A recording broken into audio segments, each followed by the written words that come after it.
Mm. Oh, I hear you now. There we go. Why is it?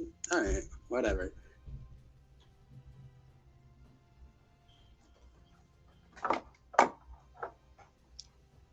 You just make sure I mute that.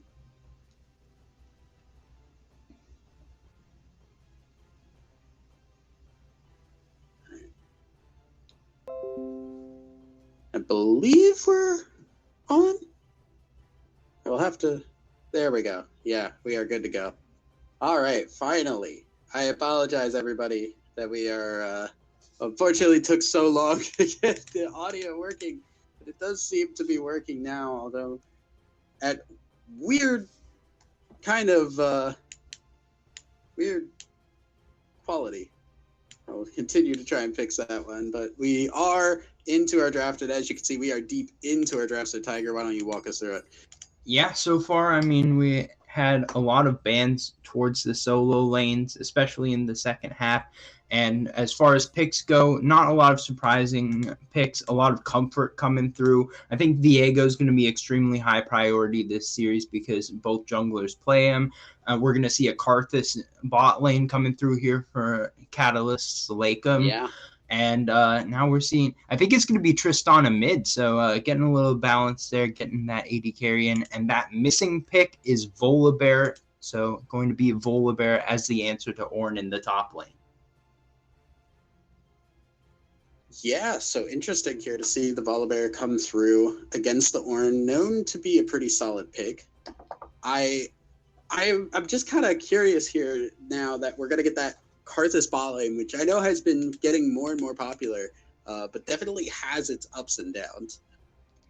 Unfortunately, into Jinx, you're put in a position where if you ever activate your passive, then you're also giving up a reset. So kind of a good bot lane situation here for Desiccate and Cease. We'll see if that's going to be taken advantage of by Eclipse Gaming Stellar. They're going to have opportunities to look for a lot of big team fights. They've got good pick, and that will help them get their resets off. So I think that they've drafted a really nice comp. But Catalyst have a different look about them. I think that they've got a lot of outplay potential with the likes of Viego, Tristana. They're looking for resets as well. So it's just going to be which team gets the drop on the other. Definitely, as we have finished up our draft wall here, and now I think now we gotta see here just how these lanes are gonna. Sorry, I am frazzled. We have had a lot of issues with our audio here, and I'm still trying to figure them out. But I mean, Tristana mid has been very popular, especially against these mages. Now, granted, I have not seen it into a Syndra, which is a very different kind of matchup, but it is at the very least something that can be really, really solid, and can then start to roam alongside other junglers here.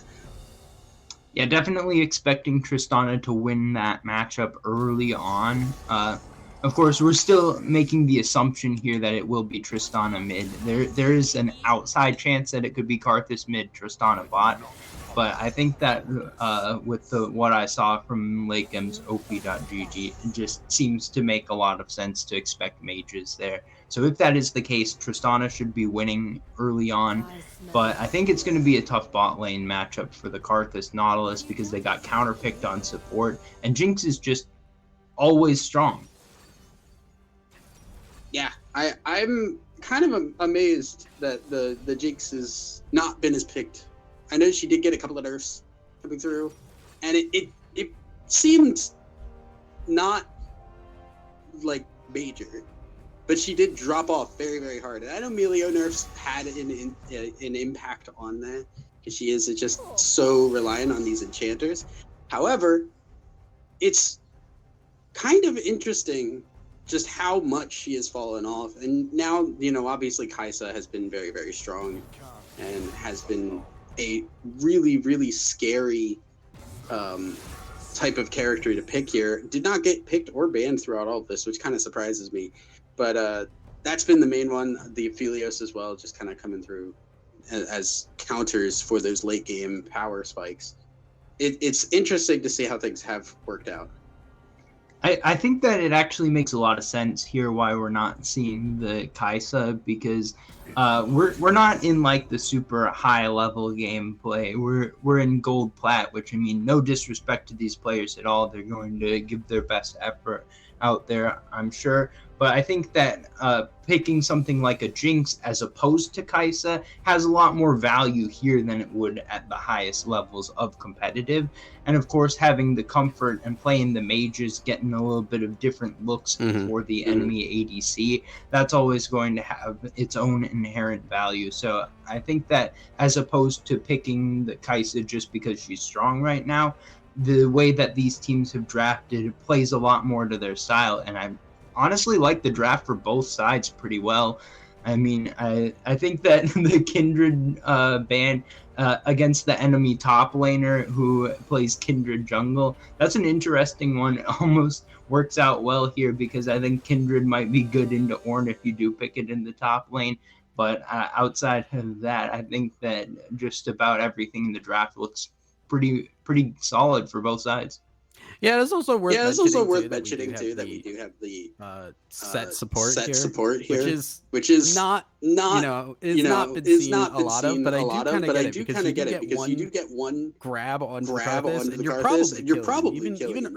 Even early game Jinx has the ability to get through Karthus here. And I kind of just like my eyes are just affixed onto this bot lane. If Karthus just gets run through early on, I have seen it multiple times. The Karthus just does not exist. The Karthus does not have any impact on the game whatsoever because he does not get through. Now, granted, game goes long enough, you get those items under your belt. It's a lot stronger at that point. But getting to that point, I have seen, you get there okay, and you're fine. And then I have also seen everything fell apart, and we are completely out of touch with this game at this point. I do think the early game is going to be pretty important here because both sides have a very strong objective DPS. I mean, you're talking about Jinx, Trundle, other side of the rift, you got Viego, Tristana, Karthus. These Barons, once 20 minutes hit, are going to go down fast. So if there's a team that's up by 3,000, 4,000, 5,000 gold at that point, they can just go right onto it and have a huge threat of being able to take it down, which is why I think that the Rift Heralds are going to have a lot of value early on because you want to get that gold lead and go for those 20-minute Barons if you can get that opportunity. So that's where I'm looking at early on in the game to have action on the map. Definitely. We're going to take a quick break, guys, as we get ready for this next game. Don't go anywhere because we're going to be right back with game one of the night. We're going to see who's going to take it. Is it going to be Catalyst? Is it going to be Eclipse? We're going to see right after this break.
And welcome back, everybody. We are now into our first game of the night. It is Catalyst on the blue side, Eclipse on the red. Team's fanning out right now for our level one. Does not seem like we're going to get any kind of shenanigans going on.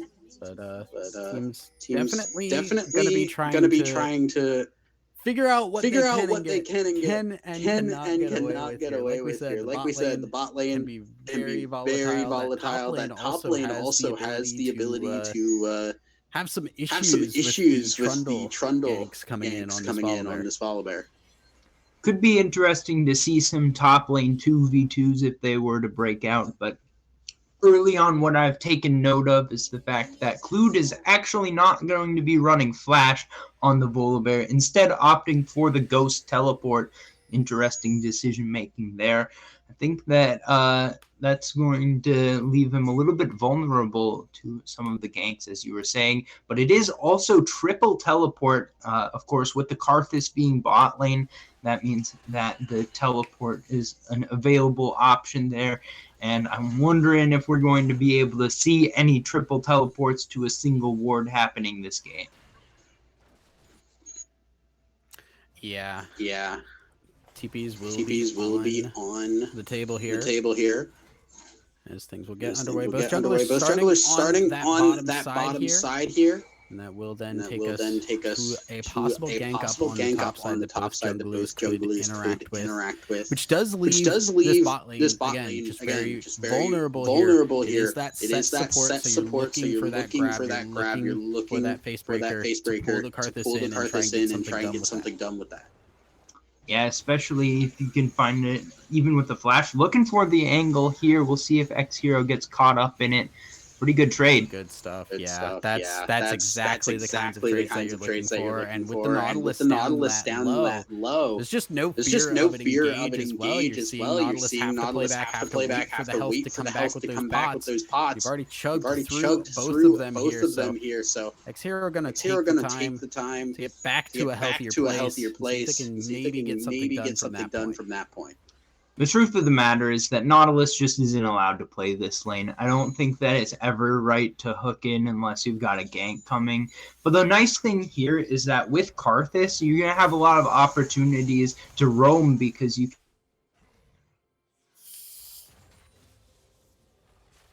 under tower and farm pretty easily as well. Zaf looking here for a gank in the top lane, see if they can make it happen. Yeah, going in, and while Volibear has been winning the 1v1, the Trundle is coming up, and this is what I was worried about. The first blood going over to Zaf.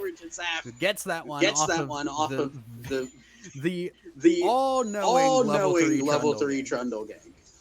Yeah, I looked into Zap on the op.gg and saw that he liked to play carries. The Trundle is a little bit of a hybrid here, but still has a lot of opportunity to skirmish early on.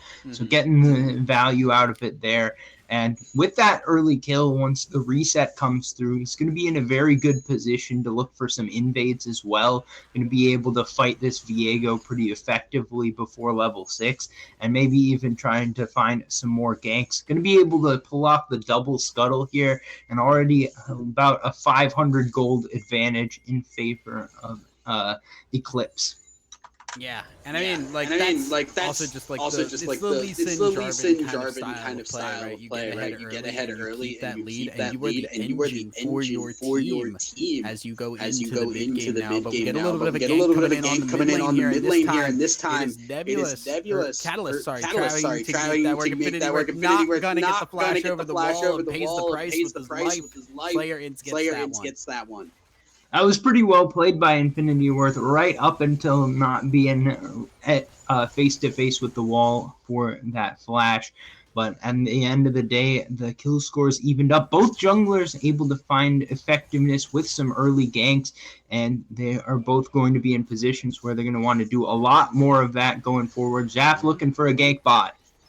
Lackham getting hit by the zap. Will get hit by that pillar as well. The flash burned and the grab and stun. Lackham. A lot of damage down, and there it is. Getting that one. Slayer In's coming around to try and turn things around. The Karthus passive doing a bit of work, but Zap actually stays alive, and Cease that gets another one there. Slayer In's falls, and the bot lane has come alive for Eclipse. The flash will hit for X-Hero to get away. For Zero is top lane. What? Cloud just stays alive. That's why you go for that early Doran's ring on Volibear, going to be able to come out on top, but Infinity Worth going to show up as well. Clued has ult. Yeah, Clued gonna stay alive here with the ult. I don't know if you're gonna get out of this one, though. Infinity Worth just kind of blocking the way. E for the shield, just staying alive. This is a lot of time wasted. Now remember, all of this time burned. Oh my goodness, no way! Clued with the outplay. The solo kill on both of the solo laners. Clued coming up clutch, going to be able to return to lane with most of the components for first item. I wonder if we won't see the AP Volibear coming out, or at least some sort of hybrid. I'd buy a Dark Seal if I was this far ahead. You can buy anything this far ahead. What? I'm just amazed now as we're going to get the Horn.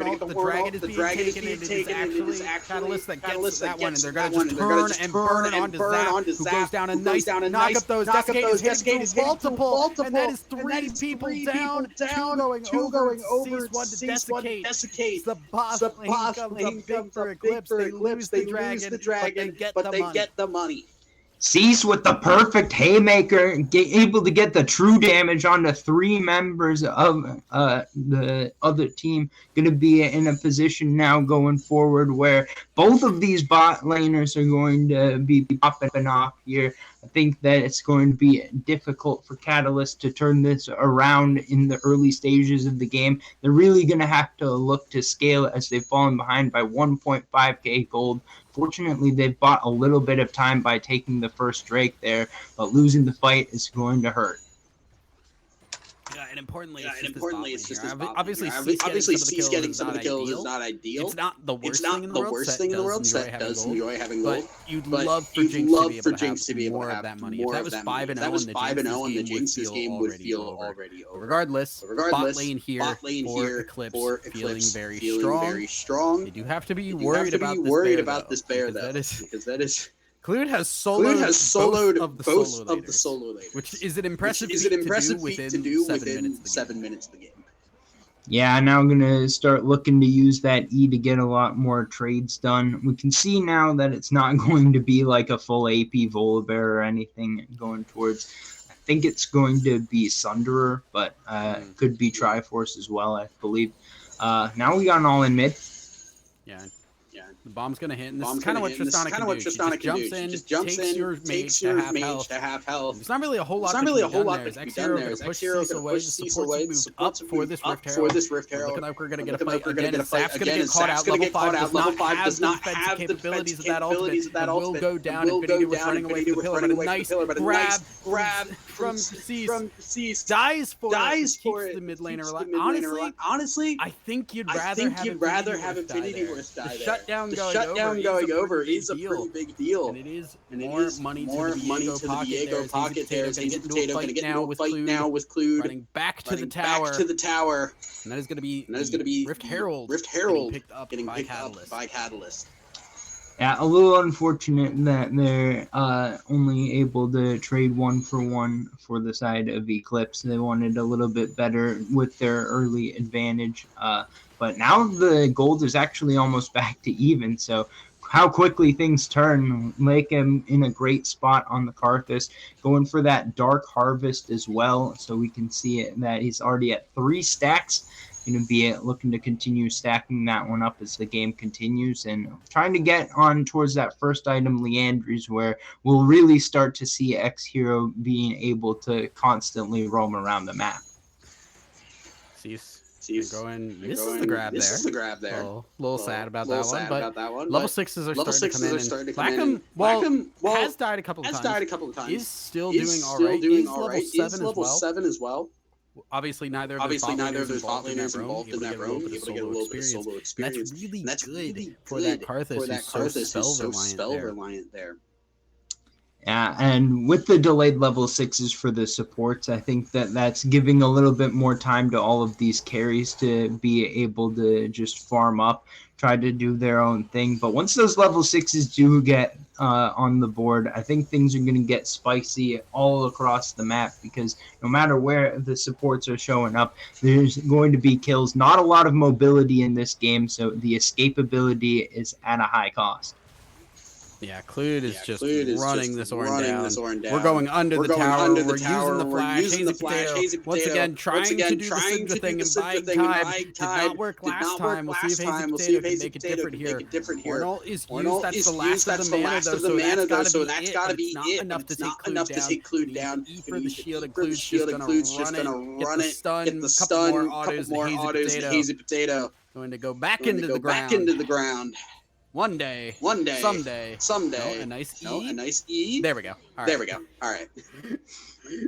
Trying to set up the Jinx ulti, but not quite able to slam it down there. Clued once again being a complete menace in the side lane, doing fantastically on this counter pick. Now it's Hero. Pillar though. Stops him up, but not able to finish off the kill. Does force out the flash. It's not a Hex Flash Nautilus, so that's pretty punishing for any engage opportunities later on. Looks like they're going to try to trade a Drake here, but the Rift Herald should be able to get the majority of this mid-tier 1. Probably not all of it, but a lot of gold to be had nonetheless. Yeah, it's just gonna go. I think that Playman is actually only really gonna be going to Diego. I didn't see for sure. I'm also surprised to see it's not Demolish on this Tristana. I've seen a lot of Demolish in the mid lane on Tristana. Gives you a little bit more protection on one of the other defensive runes, and then also lets you take towers very easily.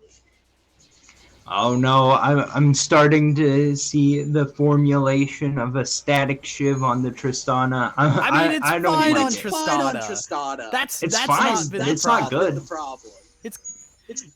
It's not the LeBlanc. That's the big thing, right? We're not seeing it on the mages. That I don't hate static shiv as an item. I hated it as an item on mages specifically.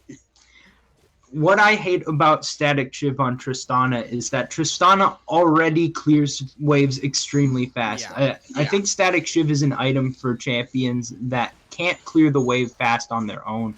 So I think that you want that on something like a Caitlyn, on like a Misfortune. Not that it's good on Misfortune, but now we got a gank bot.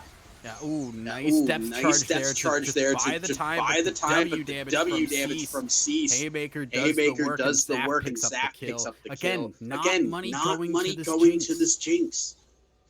I think that they're happy with money at all, but I think they're going to be a little bit devoid of it here. Yeah, Cease. Now using the Haymaker for the shield, and he's flash away, flash to follow, and that Slayer is getting that one. That's picking up the set. Who's going to Haymaker? Shut down over there. Use that revive there to get a little more health and survive the tower for a little longer. 3-for-1 on that bot side, and now we're seeing top as well. Volibear going in, a TP to follow here. They're trying to kill the Volibear fast. They succeeded doing so, but now Accent coming in, hitting the bomb onto Infinity Wars will go down. Now Accent can just run down the Ornn, actually jumping in there. Be a little careful because those minions are going to start to hurt a little bit. Yeah, going to be able to get a good volley off there of caster minion auto attacks. Hazy Potato going to be able to chase Accent away. Pretty even trade cross map. I believe that Catalyst got the better of it by a slight margin with their bot lane cleanup. But I think that things have kind of stagnated here. We're not seeing any teams getting a huge lead, which means that we're going to get a lot more fighting as this game continues, and it's going to be close fighting. I think that we'll continue to see Catalyst going for picks on the opposite side of the map from Clued. And I think that it's going to be a situation for Eclipse where they're going to want to start getting into a 5-man as soon as they can. But they do have to make sure that Hazy Potato can get enough levels to be close enough to start picking up those Ornn items before that can actually happen. As now, we're just gonna see a we're little just bit gonna of see a stealing little bit here. of No stealing dragon here. coming No for dragon a little bit. a little bit. And Rift Herald has Rift Herald spawned, so that is really the big objective that we could see fought over. But right now, it's more about this top lane here. They're going to go in onto this Volibear, and he's going to have to 2v1. Slayer Ints does not get there in time. It just has to watch as Clued falls. Meanwhile, we do see Infinity Worth die. In that mid, is that just no? Okay, just thought it was also there. But because X here picked up the kill, that means it is one for one. That does mean the pressure going over to Catalyst, who are going to start up the Rift Herald. Eclipse not wanting to give this one up for free. They're going to trade positioning here without their Volibear. It's a little scary to try and take this. I think that both sides just want to be able to push the other off of the Rift Herald. We could get into a smite situation here. Looks like ECG are going to be able to take it down. They will let it reset, but I think that they will have enough control that they can get it. They are trading cross-map, though. Lakem going to be able to get a chunk of damage here onto this bot tier 1. With the turret plating being down. Really not a lot of turret plating gained by either side. That means that we've still got the first turret up, and I think that increases the value of this second Herald. So the Herald's being split, but this one coming through, going to try to get the first tower as well as another Drake. So I think Eclipse could put themselves back on even footing after trailing for a little while by about 1,000 gold here. Yeah, I mean, granted, it has been pulled back. Eclipse have kind of come back from a really kind of rough start here. Because the Volibear just started really snowballing very hard. And now team fights are starting to hit Zap getting caught out again here. Has the ultimate protection, but it's not going to be enough. The Karth Assault, Axen actually gets that one, and the damage is still done. We're continuing onwards, and I sent ult into the fight. The Jinx is trying to hit from a distance there, but the damage isn't killing anyone yet, and it's not going to kill anyone ever. Slayer gets a kill again. We're going to move over to the Dragon, 2-3 down. And that is a clean dragon take here by Catalyst. Oh, it looks like Hazy Potato was going to have a great flank angle there, trying to land the Ornn ult onto multiple members. But at the end of the day, that let Slayer Ints get straight onto the back line. And now Infinity Worth in danger as well. Yeah, it's going to be just a dead Syndra again. Not the best of Syndra games for Infinity Worth, but the team is still trying to keep it alive as towers going down across the map here. Catalyst trying to open this map up and widen their lead as much as they can. And they've done so by quite a margin, as it's up to around 5,000 as the gold lead now. It's exploded from mere minutes ago. And with the Baron coming up here in 2 minutes, I think that we could see an early rotation towards it. Already got 2 items now for Oxen. No Mythic just yet, but does have the Kraken Slayer Static Shib. No matter how much I may hate Static Shib, it's still a complete item, so it's given good stats here, and I think that being up it is going to be enough to win a lot of fights. Yeah. If they're going to be used, doesn't even get the charge, though, and that's really unfortunate, because that was a hard-fought win for Eclipse. And they don't even get any gold value out of it. So all of that used just to get a 25 gold advantage there. That's really unfortunate there. With these towers down, jungle is starting to be pressured by Catalyst. I think that here we should start looking to see what opportunities that each side has going forward. I mean, for Catalyst, they just want to keep doing what they're doing. They're having a lot of success with just being able to get some picks, and they're able to navigate the team fights in a way that favors them no matter what the circumstances leading into them are. But on the side of Eclipse, they've had it rough for a while. I think that they just need to get everyone into a protect the Jinx sort of position and look for that first pick. Oh my goodness, yeah. Wow.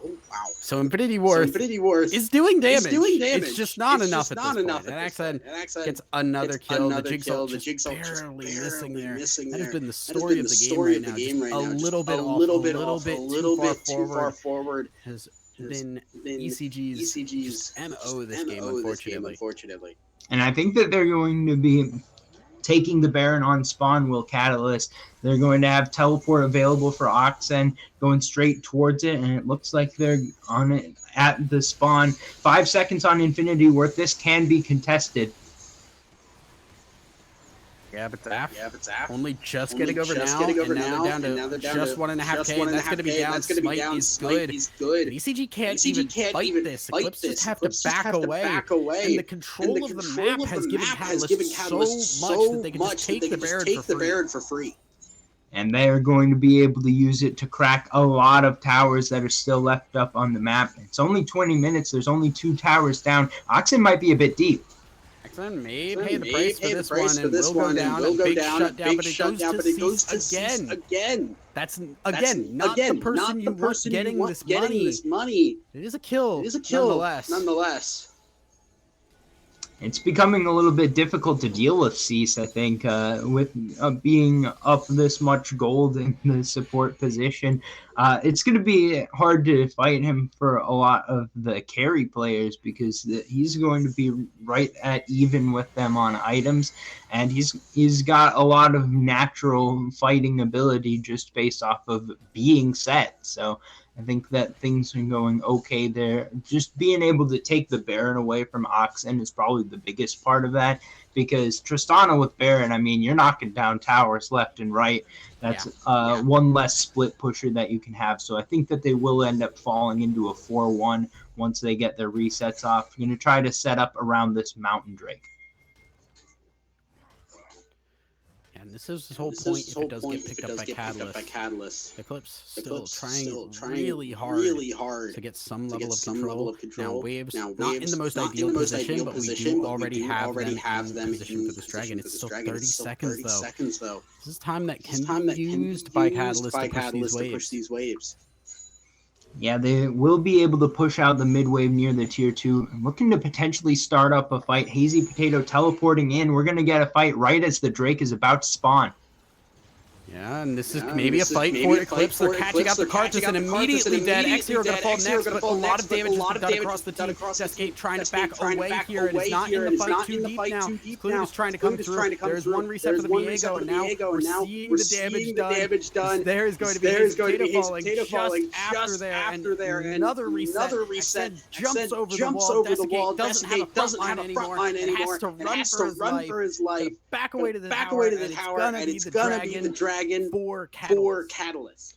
Pretty good start to the fight there from Eclipse, but they have to be opportunists about who they kill, which meant that they weren't able to get any damage onto Oxen or Slayer Ints right at the beginning of the fight. They get the first 2 kills right away, which means that the Jinx resets are there, but Desiccate couldn't get into range to be quite effective against the enemy carries, which meant that there was opportunity left to pick up straggler kills. Cease ended up falling, which kind of is the downside of having a strong support, is that even the support falling is giving a great reset off to the enemy Viego. Slayer Ints able to turn that fight around. Ends up being a 3-for-3, so gold-wise pretty even, but the Drake going over means that we are going to be on the Soul Drake coming up here in just about 4.5 minutes for Catalyst Nebula.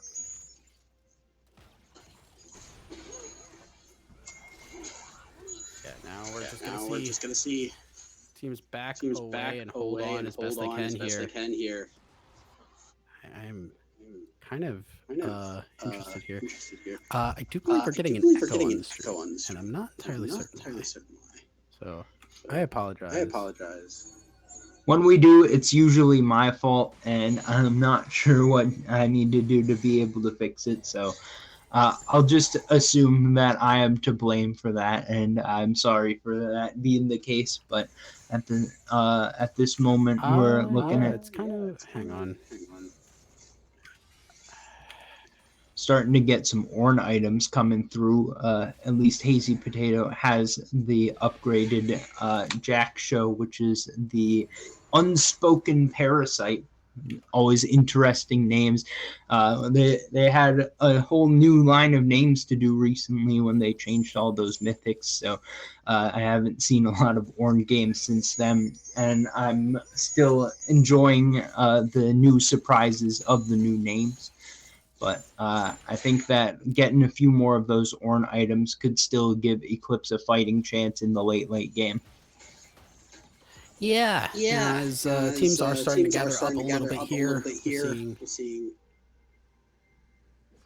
Oh, this is. Actually, I think the echo is only just from me, and I'm not sure why that is.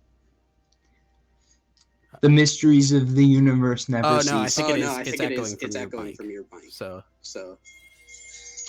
Well, that one is a tough one to solve.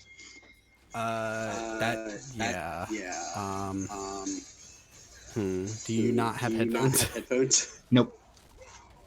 Okay, because it's kind of not watchable. I'm gonna be honest. Well, we got Baron coming up here in 30 seconds, so we'll see if both of the teams want to go towards that or if it's going to be more of a one-sided thing. I think that we saw the fight around the last one. It was a little bit too late from Eclipse to be able to actually make the play on it, but it's not going to be an immediate startup here by Catalyst, which means there could be a little bit more vision put there by Eclipse. Yeah, I think you're just going to have to take this because I cannot speak because it comes through twice.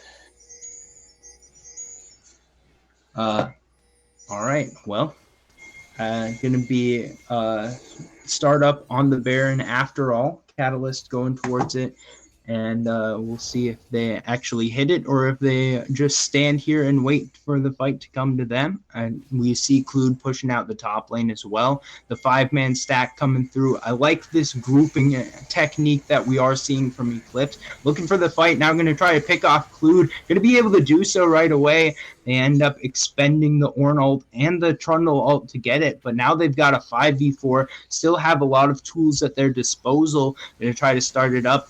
Going to end up tanking it for quite a while before they're going to be able to start the fight, though. And here comes the flash engage. Slayer already going to be able to pick up a reset, but here comes the shutdown. Great turnaround by Infinity Worth. It's so close. The health bar is dropping extremely low. Infinity Worth, the last man standing in Accent, going to be able to find another reset, a triple kill for the Tristana. And here comes the push down the mid lane. They're going to look to end, or at least to get an inhib, because I think that they are a little bit too low to finish off the Baron.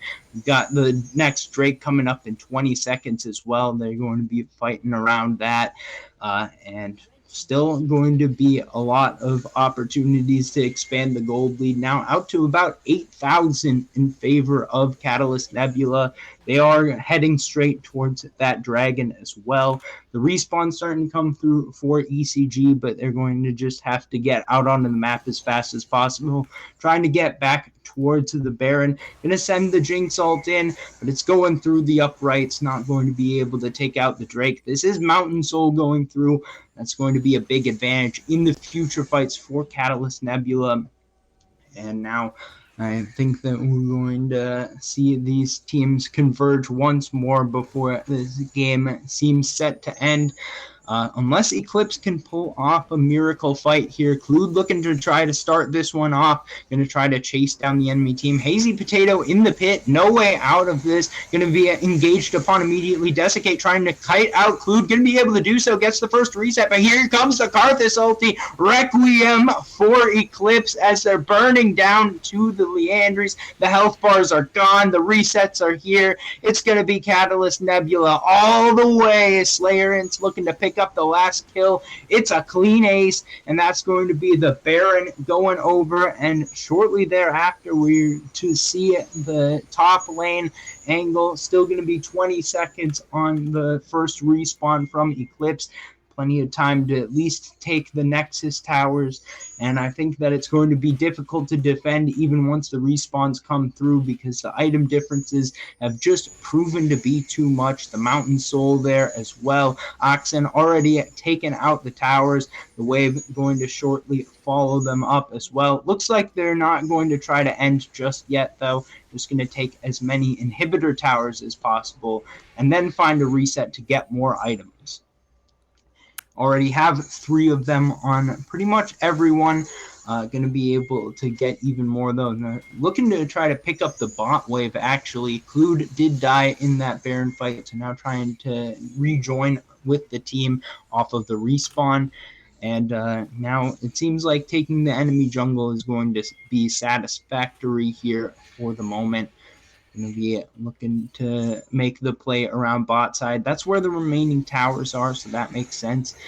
Meanwhile, we can take a quick check in on the itemization coming through on the other side of the map. Eclipse starting to get a few items on some of the big carries as well. The Infinity Edge upgraded to the Edge of Finality, and we've got the Divine Sunderer updated to Deicide, so I think that they're going to be... they're going to have opportunities if they find picks to be in position to take out kills at the very least.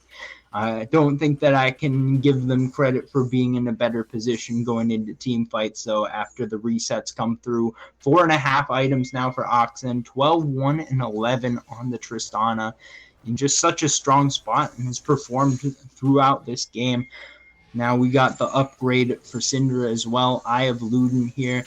And finally, the Baron commences. It's going to be a 5v3 play for the moment here. Eclipse going to try to take advantage, but it's going to be ulti coming out. The Requiem going to chunk half of the health away from ECG's health bars. Desiccate going to go down, but a few kills at the start of the play as well for ECG. Not going to be enough, though. Axen is here, going godlike, going to be able to get the resets once more, and that ought to do it for the game. Going to be just rushing through this bot lane. And what a clean performance after the very, very early stages of the game. Catalyst Nebula ran away with this one.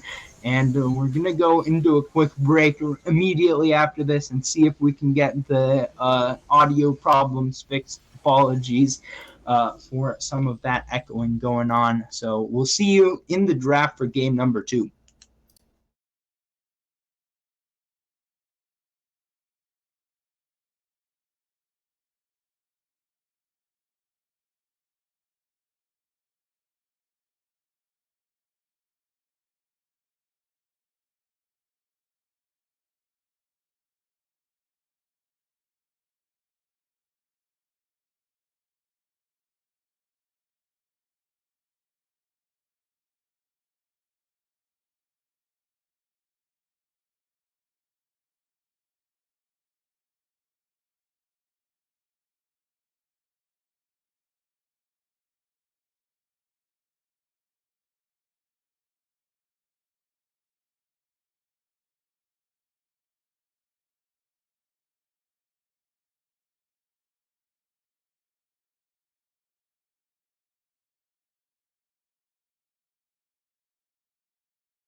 And welcome back, everybody. We are now into our second draft of the night here, as we are getting into seeing our bans here. Emilio and Darius already taken off the board.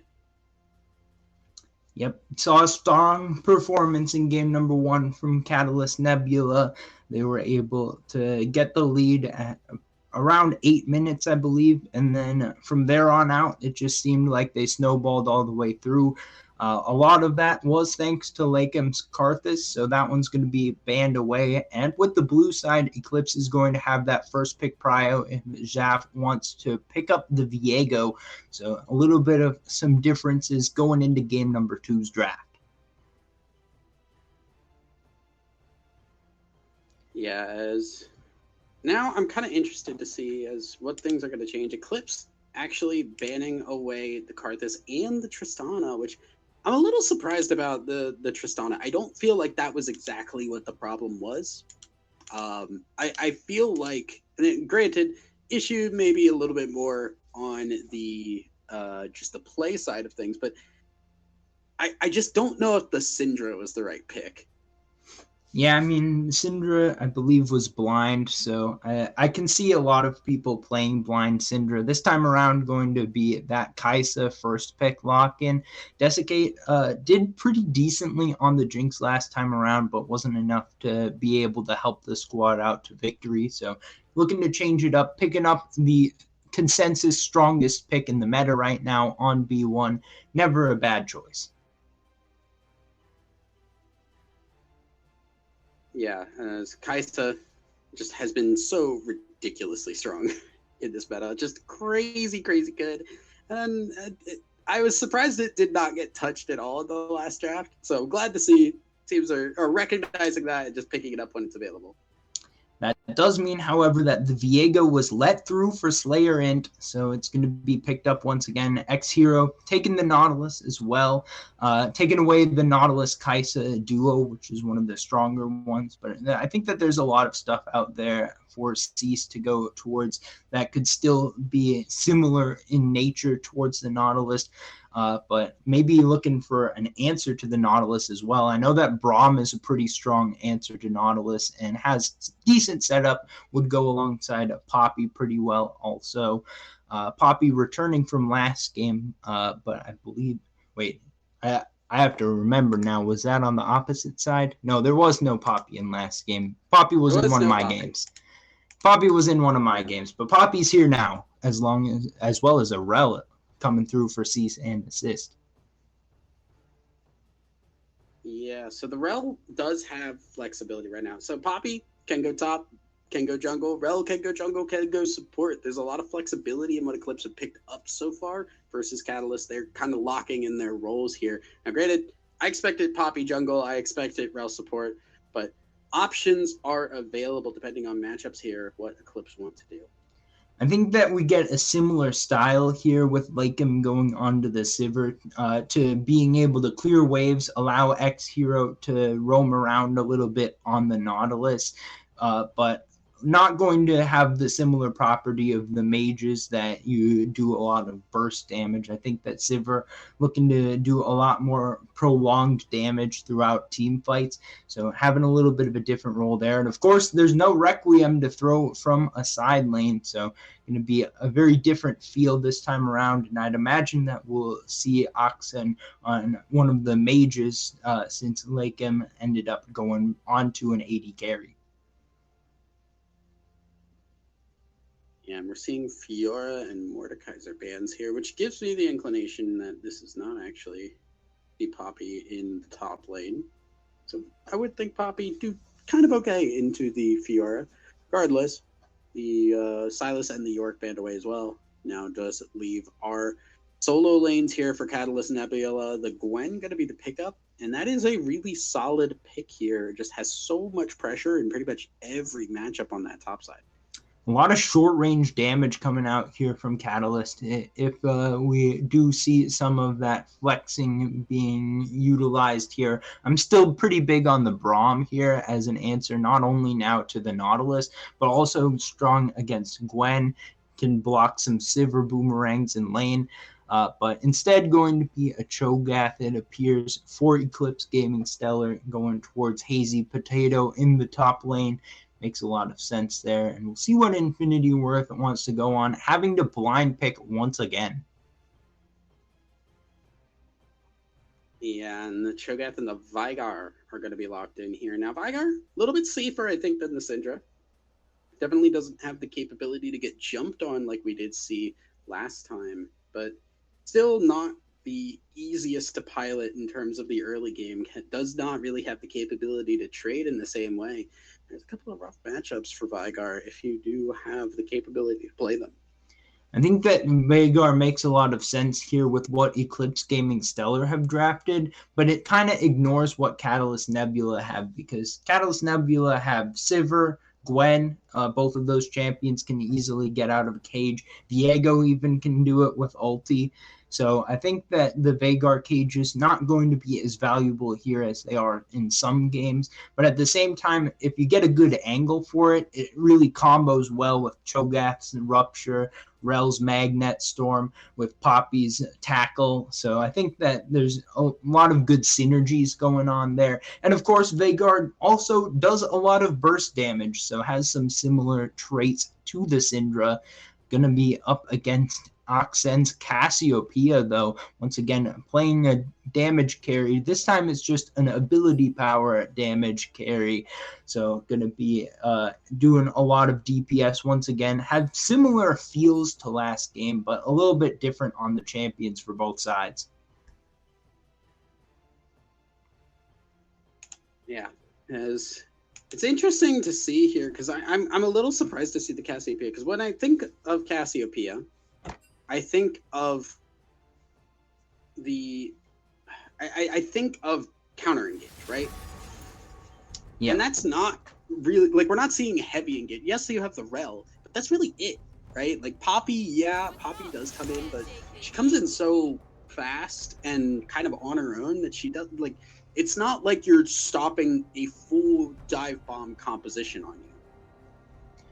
I kind of think of Cassiopeia like a Magic the Gathering card, because she's kind of got two themes about her. She does have that counter engage. That's the primary theme that you think of when you think of Cassiopeia, but she's also got another theme, and that is DPS to tanks. There's a lot of champions on the side of Eclipse where if they get hit with two-item Leandri's Rylai's type of Cassiopeia E, and it just keeps coming and it keeps coming. Not a lot of escapability as far as Poppy, Rel, Cho'Gath are concerned, so they could end up soaking a ton of damage here from the Cassiopeia. Also, Gwen pretty good in those type of situations as well. So I think Catalyst Nebula should be favored going into this draft, and we have a little bit of redo coming through on the draft side, so that'll extend it a little bit before we get into this game. But what do you make of these team comps? You think either side is going to be favored? I mean, that's your job, man. You tell me. You're the color caster. Yeah. I mean, I think it's going to be Catalyst, but I'm not an impervious, correct predictor of all things League of Legends. So I hate to break it to all of you people out there who expect that of every color caster, but I just wanted to hear if you had any favoritism towards any of these champions, anything you're excited about, what's going on that you think will be a big factor in the team fights. I mean, I'm worried about Gwen, because I have seen so many Gwens just absolutely destroy, and Cho'Gath is not a fun matchup into Gwen. So I've definitely got to be keeping my eyes on top, because I think that can get out of hand very quickly, and we did see with the Volibear kind of take out a lot for Hazy Potato. Hazy Potato did not do a great job in that topside matchup, and this is even harder, so that's probably a scary thing to keep an eye on. Definitely agree with that. And I think that we saw a lot last game that the junglers were ganking early on. A lot of focus towards that top side coming through, actually from Eclipse Gaming Stellar, but they weren't able to make as much of it as they had hoped. Slayer Int on the Viego was able to pick up a lot of early kills, and that kind of led to snowballing towards that big gold lead that they were able to get in the mid game. I think that we're going to be seeing a lot more ganking coming through, as it is the Viego once again, but instead of the Trundle, this time it's the Poppy, which is even more capable of making life miserable for laners coming out of that jungle.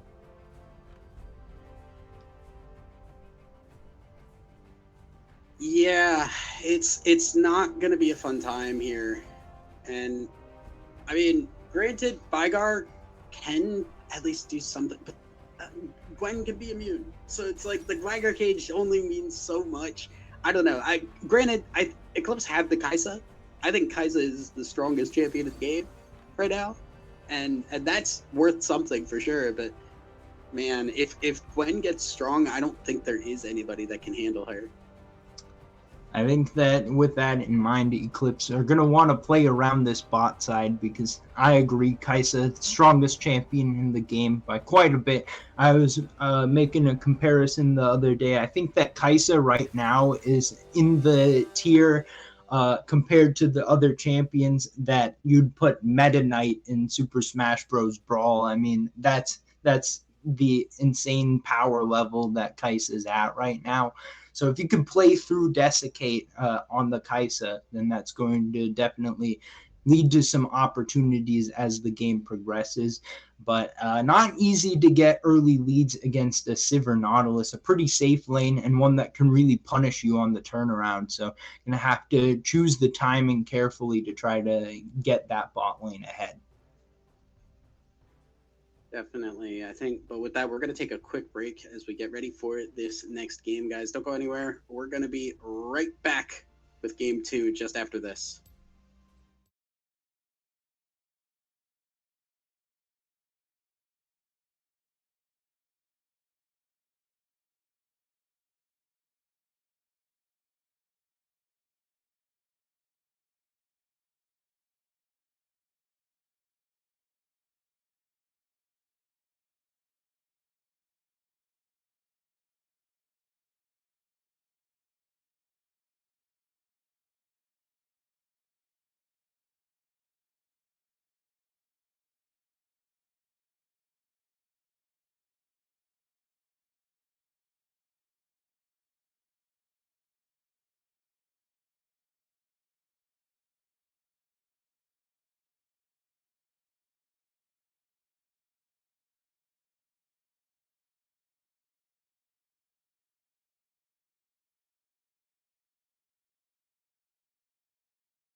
And welcome back, everybody. We are now into our second game of the night. Team swap sides. BCG on the blue, and we're seeing Catalyst on the red. A little bit of stacking coming in for the level 1. We'll see if there's going to be anything funky coming out of that. Do have the Rel, which is really solid for the level 1. Yeah, just making sure that no invade's going to catch a single member out there. And if an invade were to come out into a 5-stack, could be a little bit of trouble here for Catalyst Nebula. They decide to 5-point instead, so we're going to get pretty quiet until the minions spawn for this early game. But now we can take a look at the runes and summoner spells. Going to be Ghost for Lake M. Not going to be too concerned about any CC that would have to be cleansed here. And obviously can't take Teleport like you did last game. Will be another flashless game for Clued. Gwen, a lot more popular on not taking the flash. They're going to be Ignite instead, looking to try to find some more solo kills in that top lane. And the other thing that sticks out to me is that we actually have First Strike for Infinity Worth, so I'm going to try to be stacking up gold alongside of that phenomenal evil power. Absolutely. They're saying as well on the bot side here, it is the longsword start for the Sivir, so definitely seems to want to trade a little bit more often, try to get that health down, see if they can make something happen with that. Like I said, though, before we got into the game, top side is definitely where I'm keeping my eyes there. Gwen is so hard to handle as most matchups, and especially for the tanks there, and you can see with the Q start, just trying to stay away from that Gwen as much as possible. Yeah, that's kind of the position that Hazy Potato has put himself in here. Got the counter pick, but ended up picking a champion that has at least a rough early stages of the game against the Gwen. I think that more of a pick focused around finding good plays for the team, has some good synergy with the rest of the front line, and can set up Kai'Sa pretty decently with the ruptures. But definitely won't have an easy time in that lane at all. Clued already is starting to get advantages, but a mid lane play has already begun. Oh, yeah, Accent has to flash away, and that's an early gank there for the Poppy, just coming through before even getting the second buff. We'll force the back from Accent, and that's going to be both summoners down, as I'd assume. TP going to be used as well. Yeah, going to want to get back as quickly as possible, not to drop any minions. So good play there by Zap. And has the Hex Flash as well, so can continue to look for more plays, especially around that mid lane, which is probably the best lane to Hex Flash into. Definitely. And Poppy just so scary. She can get over that wall and get in people's faces. Yeah, and once you get the tackle into the cage, then it's almost impossible to get out of it. That's one of the nice things about the Poppy Veigar duo. Getting a couple of Yordles there, of course, going on a little bit of synergy. Doesn't have the same effects as it does in TFT, but always nice to see a little bit of that nonetheless with the lore basis. And now we've got a roam coming up from bot lane, Cease and Desiccate looking for a play. Cease maybe getting a little caught out. Desiccate is there. Now they're actually going to go in, and Cassiopeia is caught. Again, no flash this time. Will go down. First blood going over to Desiccate, and this time Desiccate going to be picking up the kills, exactly what you need. And Kai'Sa 1-0 so far.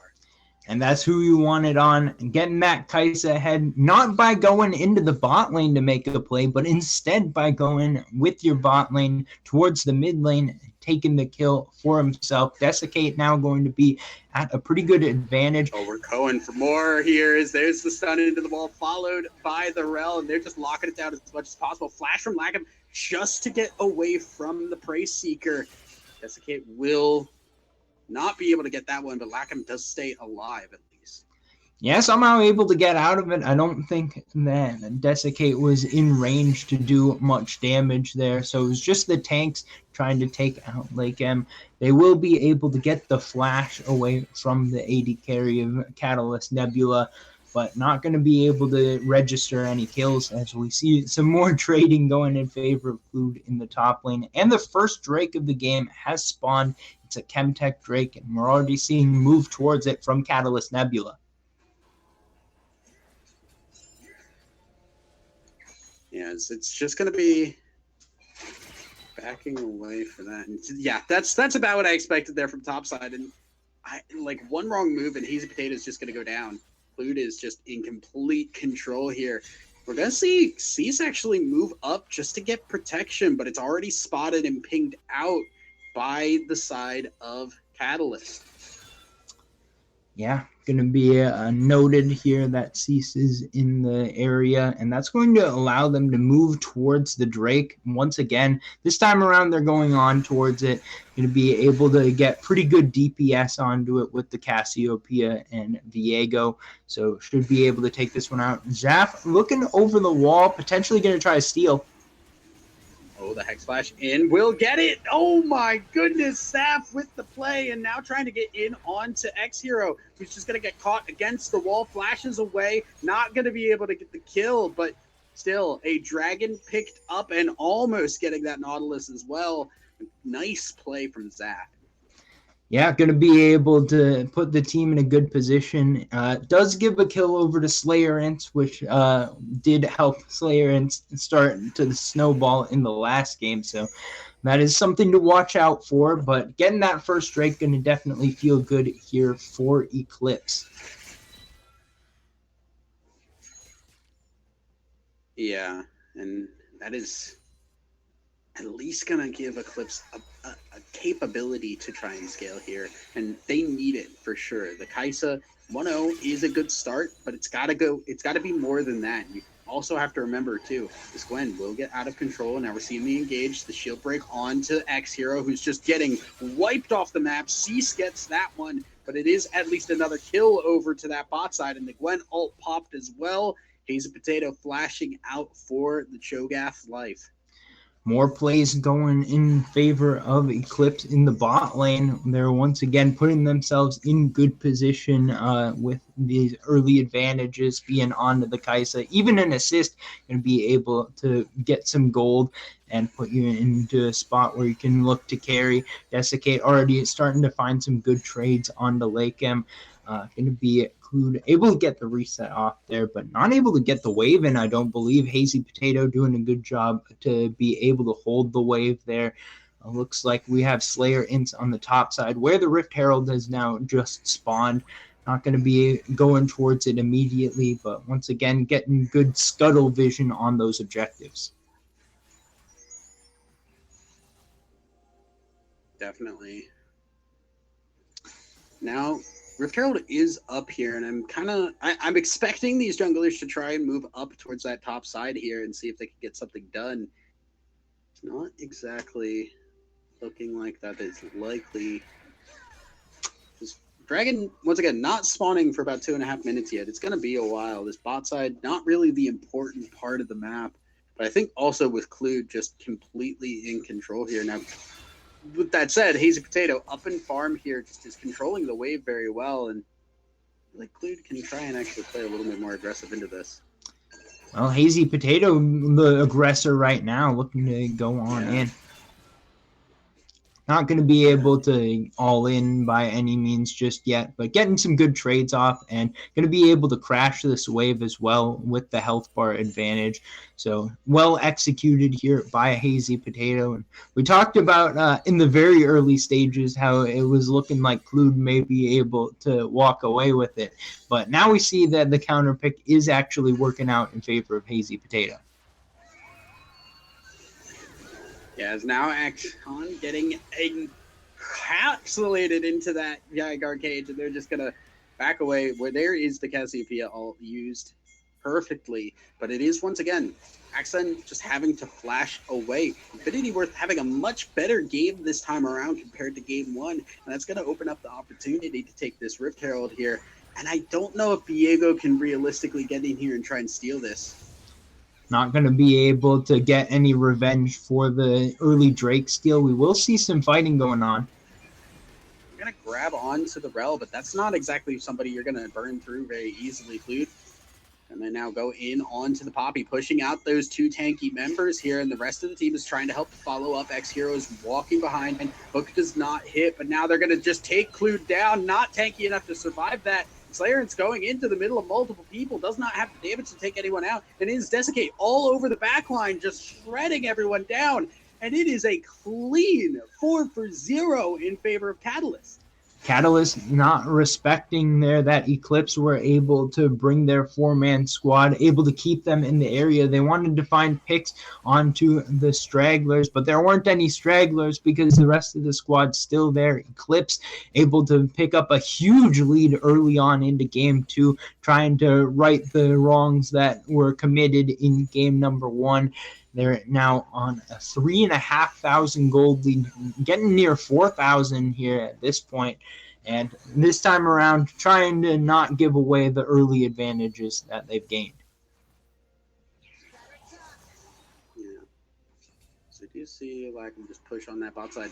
A really good play here. See, I'm assuming that's a disconnect. Nope. Okay.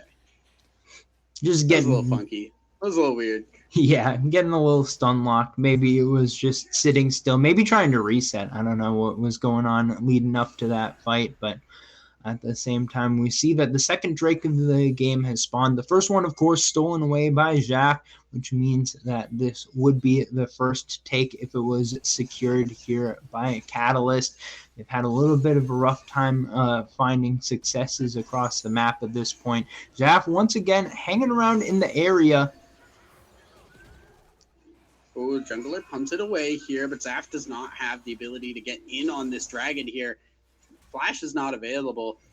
He's trying to get back in. Now the team is coming, and TP is hitting, and now X-Hero onto Zaf there. The cage to try and buy time, but it does not buy enough as Zaf will fall, and the dragon is going to get picked up here by Slayer Instance. Clued just dropping the needlework onto this Vigar to just provide more pressure here.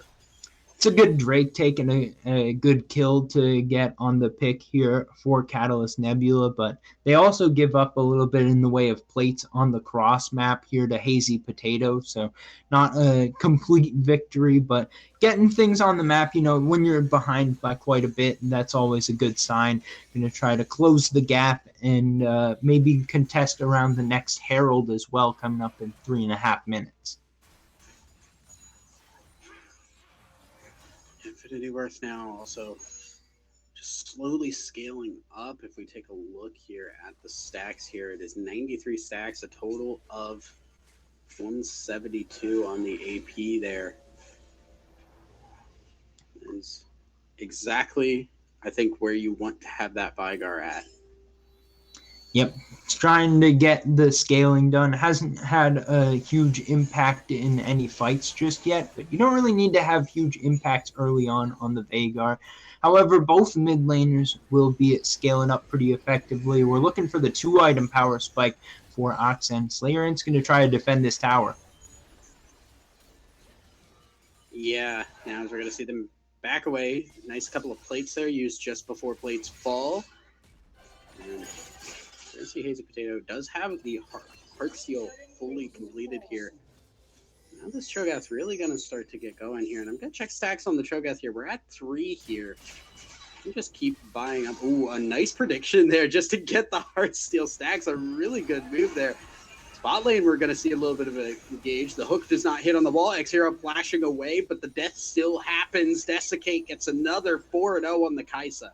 Not quite able to find the wall with that hook, so that ends up being yet another kill onto this Kai'Sa. Desiccate I thought he was playing well last game, but didn't have the stats to back it up at the end. This time around, though, not going to be the same story, as now going to already have Kraken Slayer. Not going for the first item static Shiv, a little bit of a different look on the Kai'Sa than I've seen in recent times.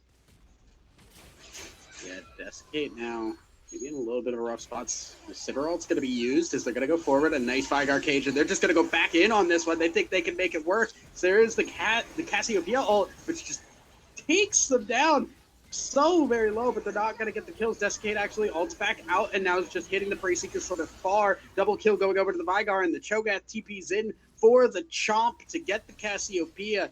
3-0 in favor of Catalyst. And they're able to win once again on the knife's edge. Eclipse coming out on top. Desiccate once again picking up, this time some more assists, but the DPS was the important part. And it looked good from Oxen at the beginning of that play, but just the item diff makes it very difficult to finish off those kills unless you've got complete advantage. X-Hero trying to find a kill. Just going to take the... Why are we there? I don't know. It's a little bit of a strange event happening, but nicely done by X-Hero, getting the 700 gold shutdown.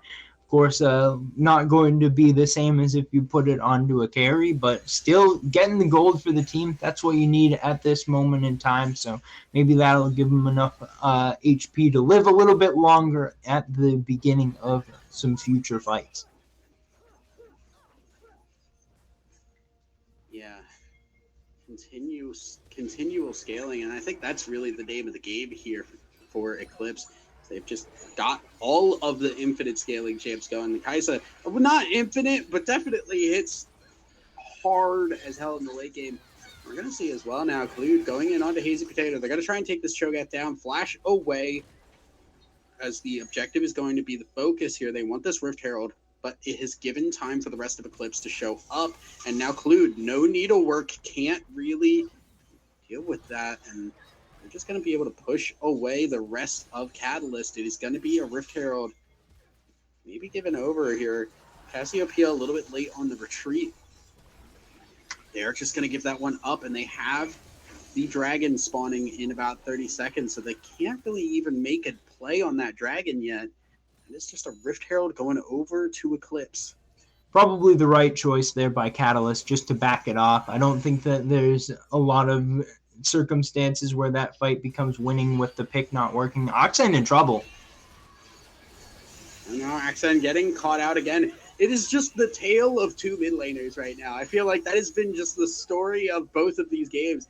It is one of the mid laners just getting caught out, unfortunately, there. And that just leaves a 4v5 when you're already down about 5,000 gold. It's hard to try and fight that, and it doesn't seem like Catalyst are even going to try.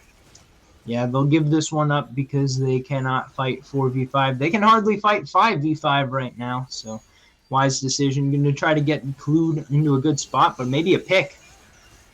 Yeah, X-Hero now caught out and just going to be left for dead.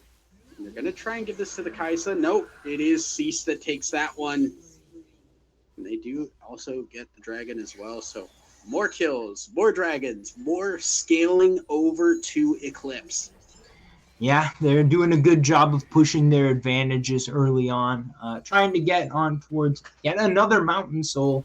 The first one, of course, ended up going the direction of Catalyst Nebula, but Eclipse Gaming Stellar now in a good spot to try to take this game to Mountain Soul and try to turn it into a Game 2 victory, trying to push us on towards Game 3. Definitely a lot different of a look from what we saw in game number 1, but still a lot of time to fight back here if you are Catalyst. They've got a lot of wave clear, which will be a huge benefit to them if they end up needing to continue to just clear waves to get themselves in a position where they can be on some competitive items to give themselves a fighting chance. Yeah, now as things will just kind of slow down for a little bit here. I'll hopefully give a little bit of time here for the side of Catalyst to try and make something happen. But Eclipse, I just don't know what the play is here. I don't know what your goal is, because Cho'Gath is already tanky to a degree that he cannot be dealt with. The Vigar has been scaling and stacking incredibly well, already at about 370 AP here. And you already have the Kaisa here at 4 kills, has the Q fully evolved already, and the E is not far off here. Desiccate is going to shred through everybody, and there isn't even a tanky member here. You don't have to burn through anybody tanky. You're just going to wipe them off the map. Yeah, I think that the neutral objectives are going to be huge here for the side of Eclipse because right now it's hard to push through any of these lanes towards towers because there's just too much wave clear going on. That's kind of stagnating the game state. I do want to bring up before the next fight comes up that we are seeing, instead of Leandries, it's the Roa variety of the Cassiopeia. So going to be less damage to that front line. I think that the Leanders probably would have been better here, but Roa gives you a stronger 2-item power spike. Once you get that Seraph's Embrace upgrade, once you get the 10 stacks on the Roa, you're very strong for a moment in time. It just doesn't scale quite as well. So maybe that's the idea, that you want to bridge into the late game by getting that strong 2-item power spike.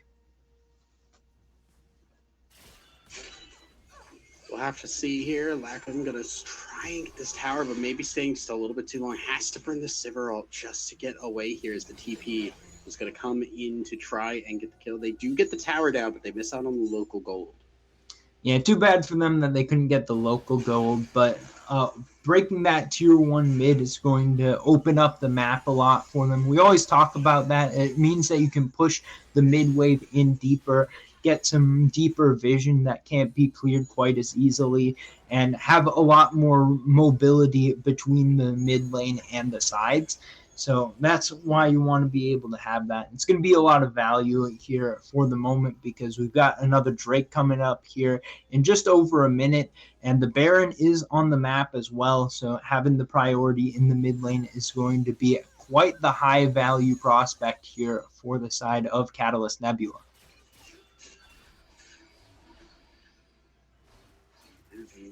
Catalyst kind of just don't have options here. They're starting to at least open the map a little bit here as these towers start to fall, but it's not looking really capable to take a fight, right? You have another dragon coming in just 45 seconds, and you haven't made any real advancements in trying to catch up here.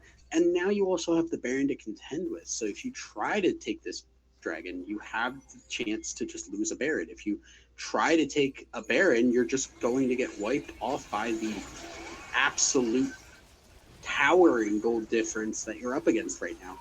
Baron is going to be started here by the side of Eclipse, and Clued is in the vicinity to try and fight this, but I don't know if they can. The Baron just does not do enough damage to really cause too much of a threat. Hazy is just too strong. Infinity Worth may be caught out here. Vigar Cage flashed over there as it is going to be XN using the Cassiopeia ult for the slow. Lackham actually gets the kill there.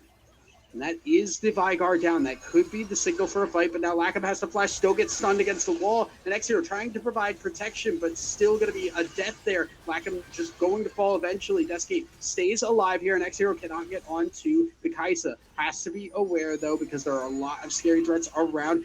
The ult from Slayer, it's not going to get in range, though, as X-Hero going to fall to the side of Zap. And Slayer is just being run down by the tanks. Hazy Potato gets that one with the chomp.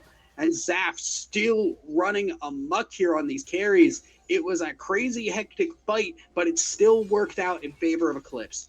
A 4-for-1 at the end of the day, and Eclipse cementing their position in the lead, up over 6,000 gold now, going to take the third Drake of the game for themselves. Should be able to clean this one up pretty easily without any worries. And Accent still not at the point yet where he's got enough damage to carry the back end of the fight. Seemed like Over the Wall had a pretty good position there, but just not able to do quite enough to pick up pretty much any of these kills. So right now the fight's kind of on a knife's edge, a little bit closer than I would have expected, but still coming up in Eclipse's favor. And now with a minute and a half left on the Baron buff, they can look to continue to further expand their lead.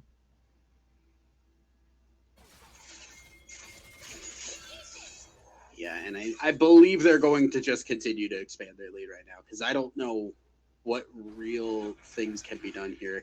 I feel for Catalyst right now, because there's just not a lot of things you can do. The Gwen has not been able to hit, it has not been able to scale.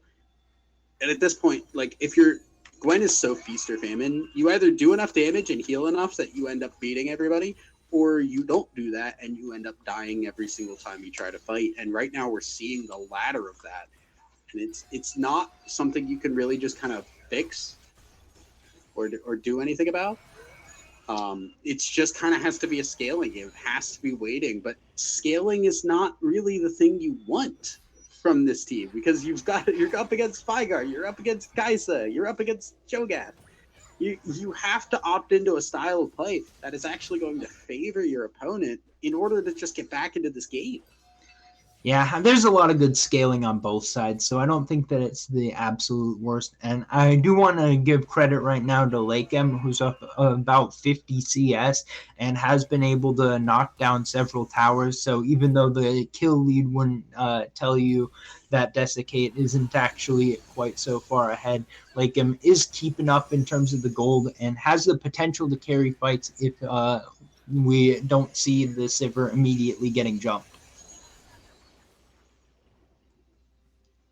Can also do that. Yeah, I mean, Sivir can clear waves, so it's not the end of the world, but it's not a fun time.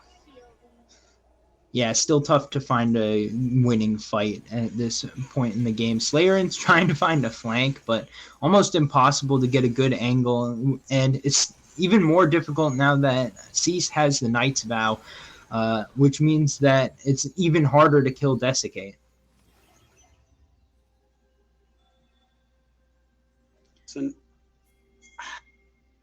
I mean, what do you do now if you are a Catalyst, right? Like, I guess you're looking for a turnaround. You have Diego resets. You have the ability to maybe get Sivir a fight where she can do damage, because she is 2.5 items now. It is the Sivir that has some strengths here, but it's not great. It's not the ideal situation still. No. Yeah, I mean, it's hard, but at the same time, you're in a position with all of the objectives that have already been taken, where if you could just stall out the game until like 40 minutes and then fight over for Elder at that point, then you may just be one fight away from winning the game. So while it may just be a very boring stall out type of play style trying to extend this game, and an opportunistic one as well. You don't want to give up any opportunities to get picks, but the big thing here is just getting to a position where you only need one fight to win, as opposed to being like you're down 5,500 gold, which if you want to get to a spot where you can come back from this gold deficit, that's going to take a lot more team fight victories.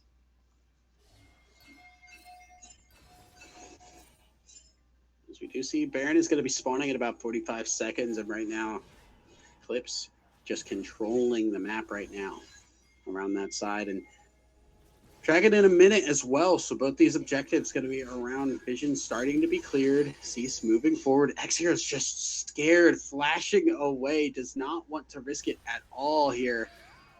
Get a little bit of pause here. I'm assuming you got that one as well. Mm-hmm. Yeah, as Axan now just caught out in the jungle, gonna go down. Hazy Potato gets it again now as the Viego ult just to stay alive. Another page to add to the story of the Eclipse dominance this game.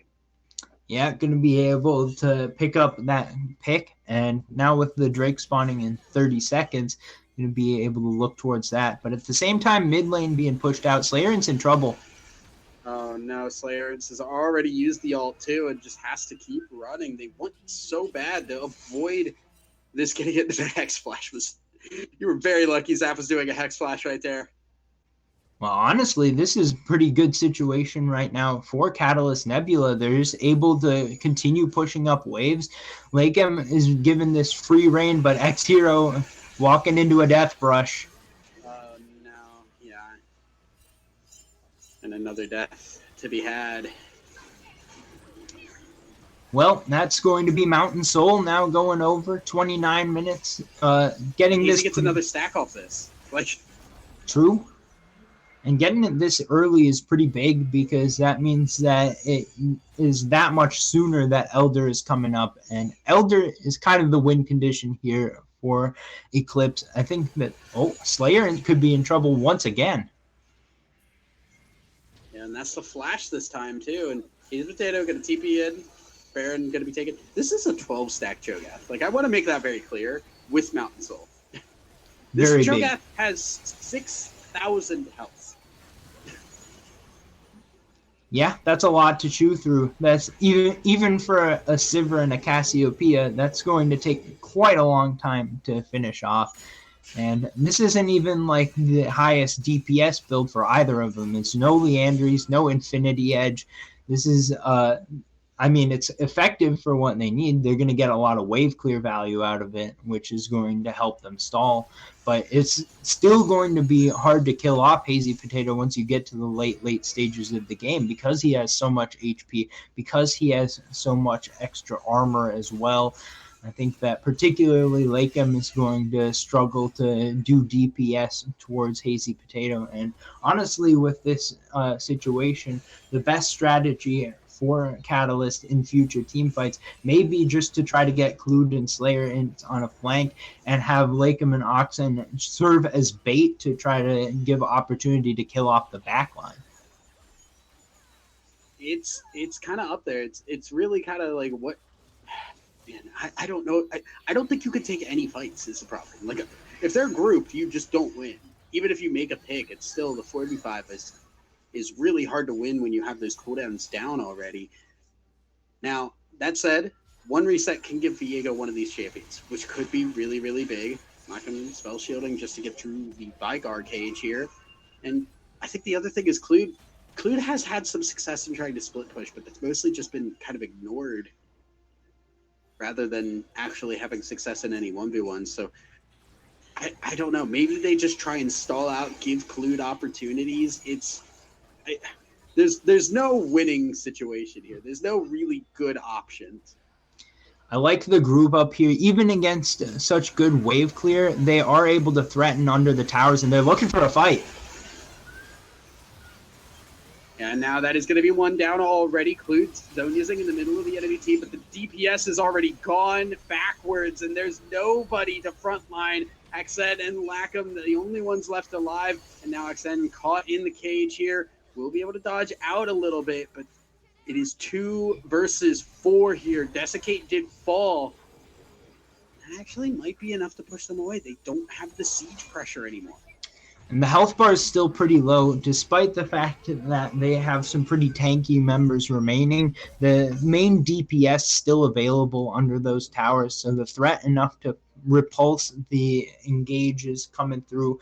I think that the 3-for-1 plus the tier 2 tower means that it was still a gold positive play towards Eclipse. They're able to get out to 9,000 gold on their lead. They're in a dominant position still, as they're just probing towards the enemy base, but they have not been able to break it just yet. So still hanging on to a hope here in this game is Catalyst Nebula. Catalyst still just trying so very hard, and see them just picking up anything they can in terms of money. The jungle camp's going over to the Cassiopeia. And now top lane seems to be the focus here for Eclipse.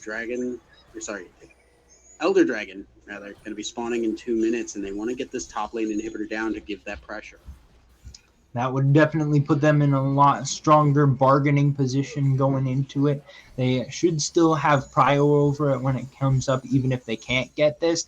And it's going to be tough to push through without any more Baron buff remaining. So just going to be the wave taken out, but still getting the top tier 2 going to be worth a lot here, as maybe going to be tanking a little damage on the way out. Cassiopeia will use, but not going to do a whole lot here. X-Hero has to flash back under the tower. Clued is now here for this fight, though.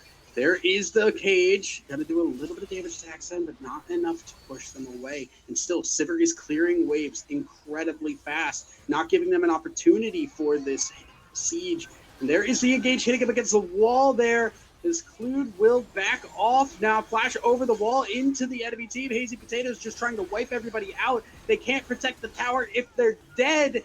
And that is going to be a double kill going over to Desiccate. One more now going over soon as Accent falling. No, that is actually a shutdown going over to X-Hero, who will not be long for the world. Infinity Worth gets that one. And Accent only one left backing to the fountain, has to provide enough for the team, and I don't think it's going to happen. A shutdown going over to Fall, but it is a double kill to Infinity Worth, and that might be enough to end the game. Going to try to push through here. 20 seconds remaining on just about every member, but deciding that they're not going to go towards it, or at least being indecisive. Infinity Worth coming back up towards it. If they do overstay here, it could be punished pretty hard since the Elder Drake is coming up. They're not willing to take that risk with Clued and Slayer respawning just about now. And they will be first back out onto the map as the Elder Drake is spawning as well. Those fountain dive kills may not have been worth it at the end of the day for Eclipse. They could be in trouble because of it. It's going to be Elder Drake started up right away, and we'll see if the response is going to be in time. Hazy Potato has this ultimate. I'm going to check real quick how much this is doing. It's doing 1708 to jungle camps right now. So this is very much stronger than Smite at the moment. CP is coming in. XN trying to come around for this Clued, is just trying to stay alive as long as it can, but will go down there. The zone needs to buy a little more time, but everybody is falling. Double kill, triple kill to the Vigars. Infinity Worth takes 3 for 1. XN now the only one left again and will fall. Elder Dragon to the side of Eclipse, and I don't think they need it. I think they can just push that top side, and I think Hazy Potato has recognized that. Yeah, going to be able to go straight up towards it. More than 20 seconds on all members, and that's going to do it for game number 2. Hazy Potato was the end game objective that had to be taken on the Cho'Gath. Going to be able to take out the entirety of Catalyst, Nebula, and Eclipse Gaming Stellar, going to even up the score at 1-1 after game number 2. And that is an unfortunate look here in game number 2 for Catalyst after a really strong game 1. But it goes back and forth, and it is actually Eclipse that pick up game number 2 of the night. But I think with that, we're going to take a quick break as we get ready for our final game here, guys. Don't go anywhere. We're going to be right back after this.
And welcome back, everybody. We are now into our third game of as things are heating up. It is 1-1. Catalyst now back on the blue side.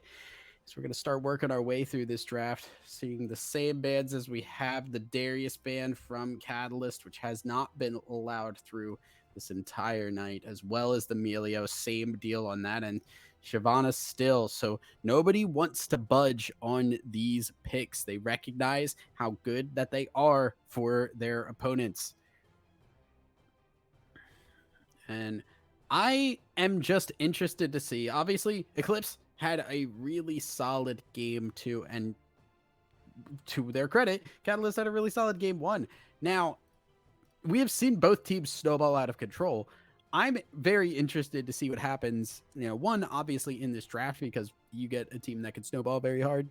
All of a sudden, you're doing great. You're set and you're good to go. But if this game gets iffy, if it gets back and forth, that's where I think things get interesting and where we don't really know, because we have seen both teams capable of running away with the game, but we have not seen the back and forth hit yet. The Rel is going to be the first pick for Catalyst, and it's going to be responded to with the Kai'Sa. So the Rel being favored here is interesting, just with how strong Kai'Sa is. The Catalysts just do not want to give that, or do not want to take it, rather. And they're going to pick up the Rel. They're going to take that away at least. But it is the Kai'Sa now in the hands again of EGS. As they are going to take that. The Nautilus has always been the staple pick alongside it. And that is a major, major pick for them. Now, the Heimerdinger lock-in is interesting, because we have not seen Heimerdinger in really any state for a while. Last time he was seen, he was a very, very strong support, which gives me the inclination that this might be a support pick. But I do not know for sure. Could not tell you absolutely positively. However, we will have to see. Could be mid lane, could be top lane. Heimerdinger goes a lot of different ways. Graves is going to be locked in, and that is probably going to be our jungler here. So I think what we're seeing right now, if I had to take a guess, it is going to be the Heimerdinger in the mid lane, the Graves in the jungle, and the Rel as the support. Poppy lock in once again. Eclipse are going for a very similar composition to what they had last time, which included that Kai'Sa, included that Poppy, and it worked out great for them. You're just swapping the Rel for the Nautilus, and that's not really the end of the world. It has that capability, especially alongside the Kai'Sa, to just set her up very, very well.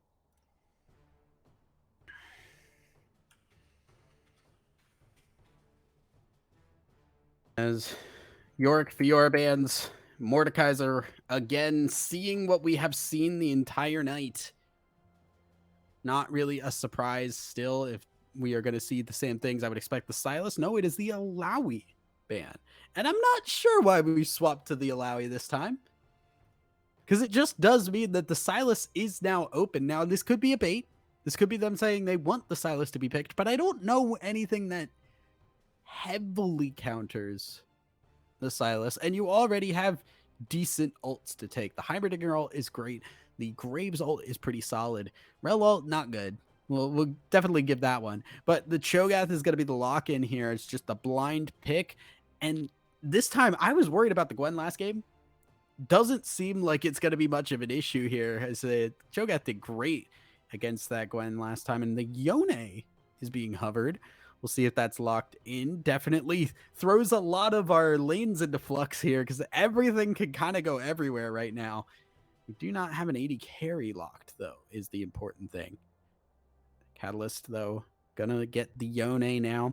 And I'd expect that we're going to be seeing a marksman for this last one, which does mean Catalyst's composition is going to lean heavily into that AD-focused kind of composition. The only magic damage they realistically have here is the Heimerdinger, unless we're really seeing a strange AD carry, a strange bot lane. The Karthus is not available, so Catalyst can't even pick that. It is going to be the set here. I don't know what Catalyst are doing. I'm going to be entirely honest. I have no idea what Catalyst are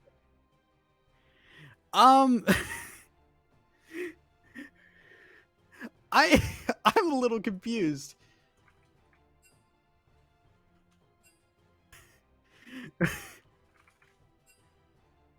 I'm a little lost for words right now. I'm gonna be honest. The Vygar is gonna be the lock-in here. As Eclipse, they're just gonna run the same composition with the Nautilus instead of the Rel. I'm just...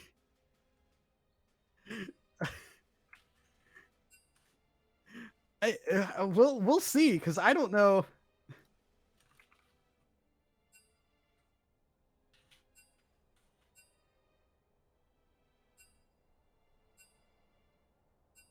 I'm so confused here. I have asked them to make sure that they don't just kind of pick things and swap them last second. Just so we can be sure, and also because I don't like the swaps around. Like they're funny, but like I want to know what's happening. I want to try and process this, as it does look like we're gonna see the draft start up here. As I'm gonna bring us over. We need to swap us again. So we have teams on the right side. We'll bring us into the champion select here.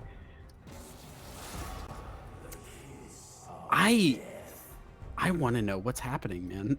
I'm so confused. So, we will see, because we're gonna get through our bans.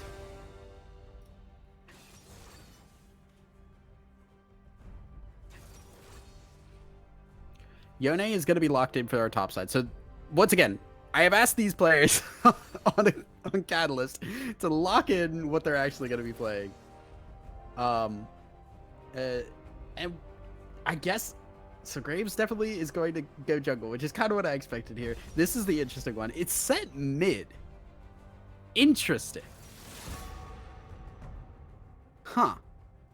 Also, Strawberry, we do the draft twice because we do it first in draft law. And the reason we do it in draft law is because not everybody owns every single champion.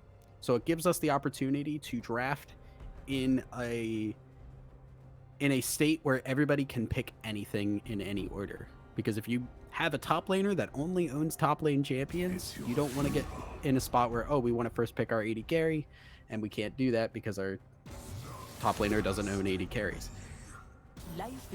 And we do want to have everybody in the right order as well. So it's just the easiest way to make sure that everything is kind of works out. Anyway, yeah, so this is set mid and Heimerdinger bot lane. Now, the consistent damage is a worry here. And granted, Eclipse do have a bit of a dive comp, right? Which Heimer likes to play in. He likes to sit back, he likes to place those turrets, and he likes to say, just come at me. But at the same time, you're up against a Cho'Gath. And it's hard to burn that down with these champions. You don't have that level of DPS to burn a Cho'Gath down. Poppy's going to get pretty beefy.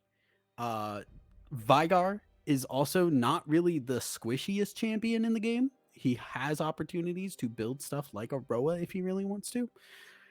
It's not... I'm a little concerned for the DPS here. I'm just... Wow. I'm very interested in how this is going to go, especially from a laning standpoint. Heimerdinger does have the counter to Nautilus if you're good with it. And I'd expect if you're playing Heimerdinger bot lane, you know how to play that champion. And you can just put down the turret, block Nautilus hook, and you never have to worry about an engage happening against you. It's just not... I'm kind of... just taken aback here, and I don't know how Set works against Vygar. I don't think that's a fun matchup for Set, because the cage is just such a strong deterrent for Set to just walk up. Stops Graves in his tracks as well. This is looking like it might just be a little bit of a slow early game for Catalyst. Eclipse, on the other hand, I mean, it's the same comp that we saw last time. It's just Nautilus instead of Rel, and it's gonna do the same things. So the onus is on Catalyst to make something happen here. I guess we're going to have to see if that's going to work out. But before that, we're going to take a break as we wait for this spectator delay to finish. But on the other side of that break, we'll have game 3, and we will see who is going to take this series. Will it be Catalyst? Will it be Eclipse? The battle of space continues just on the other side of this break.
All right, and welcome back, everybody.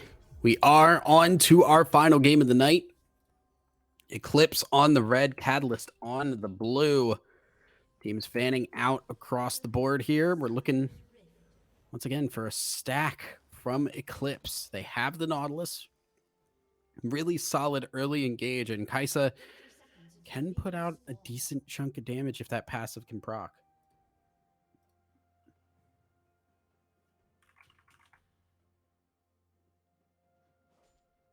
Now, fanning out is occurring here. It seems like it is just trying to counter a possible invade from the side of Catalyst, but looks like that is not going to be the case, and it makes sense, right?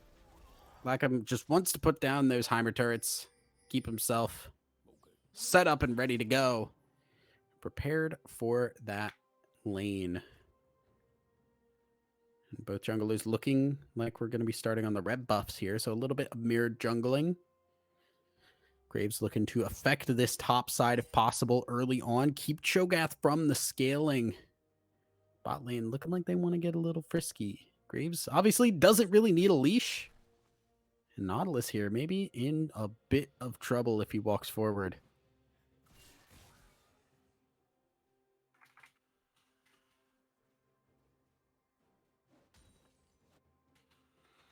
They're already in the dismounted form as well.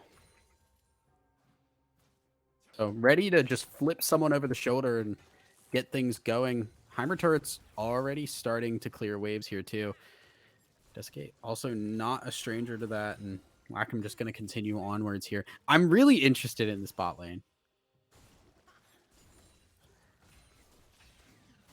Because there is a lot of funkiness that can happen, and you're also up against something that just you're not familiar with, right? Nobody knows how to play against Heimer bot lane because you don't, at least as a carry, like Heimer as a carry versus a support Heimer, like because you don't play against it. It's weird, it's funky, you don't know the limitations of it, and you don't know your limitations against it, and that makes things a little bit funkier for yourself. Dude, already having a better game this time than in game one. Starting to push Hazy Potato down a little bit. Jungler's also starting to make their moves across to this other side here. Gonna be getting in onto the hook from X-Hero there, and has to flash away. Cease doing a great job to force the health out of this Rel. Stops engage potential.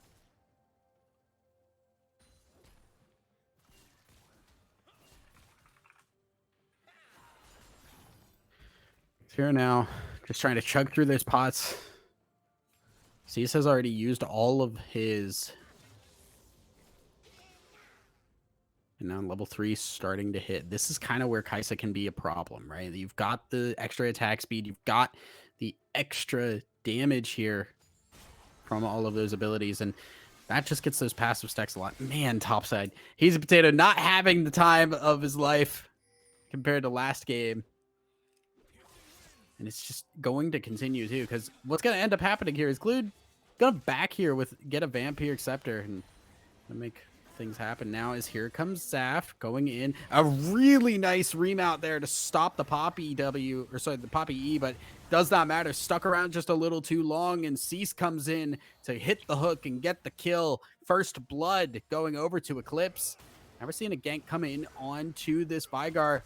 The E not going to hit here. Actually just going to flash under the tower, and Accent gets the kill. Will fall in the process, so it is a trade across the board, and Zaf has come in to try and make sure the wave can't be pushed easily here. Slayerins backing away to the tower as Zef is doing a lot of damage, and Slayerins has to run real darn fast here. Zaf now backing away, trying to kite back out, and now dashing back in, flashes away, and Slayerins gets the kill. 1 for 1 from the junglers here, just sitting in the mid lane.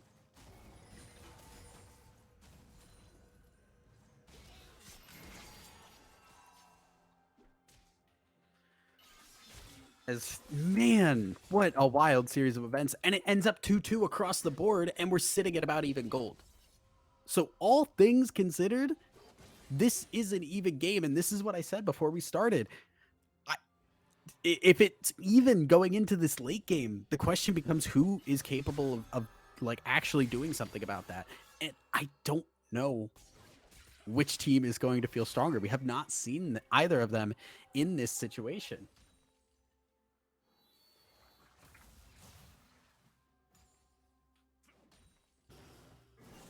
Missed engage there from Axen. Also losing out on the farm, which I think is as to be expected here. The set is not a lane winning. Ult from Clued up on the top side. The tank tower a little bit as the flash comes from Hazy Potato to stay alive. But Clued keeping pressure on. And remember, Cho'Gath, not exactly in the best of positions here. Does not have a lot of mana. has the ult now, but the problem now becomes, do you have the damage to get Clued low enough? Zaf might be coming in to give some assistance. A E from Clued to try and get in onto the Cho'Gath. Gonna pick off that kill. Just gonna go back there and probably... Ooh, a nice Q to stop the stun. Clued trying to get away. The Q misses from Clued, and that's gonna be enough to make the death occur. Clued does end up falling there, and it is another kill to Zaf.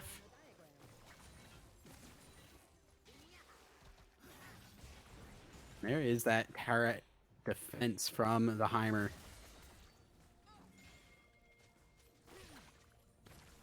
Dragon going to be picked up by this Graves as well. Slayer Int's just going to sneak that one with all the action topside. So, again, yeah, you lose out on a little bit of gold, but it was a 1-for-1 on the top side. And it is the Dragon that is going to go over to the side of Eclipse. Or sorry, onto Catalyst. I do not have team names on screen, so it is a little bit hard for me to remember which is which.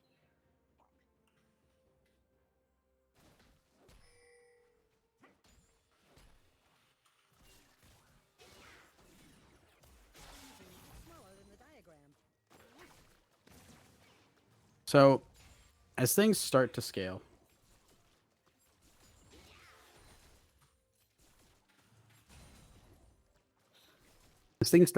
here, the Heimer turrets are going to become only more of a problem here. And I wanted to see what team fights are going to look like with this composition, because laning is definitely funky. It's going great in the top side. It's going rough in the mid lane.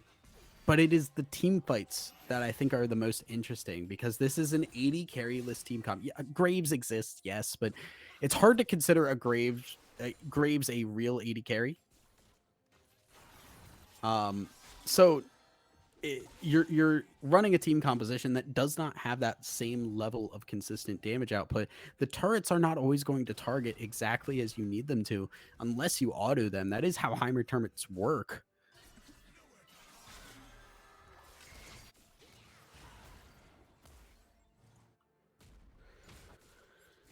I'm just a little concerned that we're going to hit a point where it's like Cho'Gath is going to be really, really beefy, and no one is going to be able to work through that health bar, especially because we are seeing Graves going for that lethality build. Cho'Gath is going to get really tanky.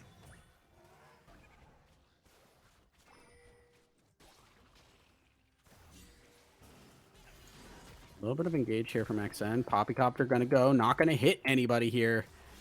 And that is the Rift Herald. Going to get picked up by Slayer Ints here.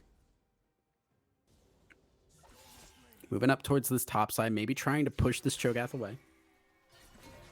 Now we're going in. There is the ult from Yone, and the damage is true. Gonna pop back. Doesn't get the kill. Hazy Potato survives with a minuscule amount of health, but the damage is already done, and the Rift Herald will be popped. These are going to be a lot of plates picked up as the Rift Herald crashes.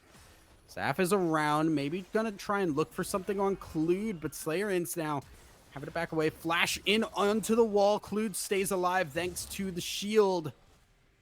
TP coming through, and it's a lot of plates, but it is not the tower taken down just yet from Hazy Potato.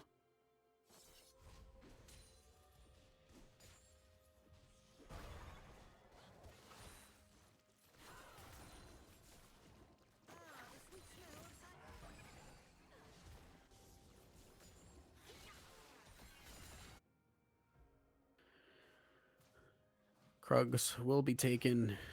Lane will be pushed on the bot side. And our next objective coming up in a minute and a half is that dragon.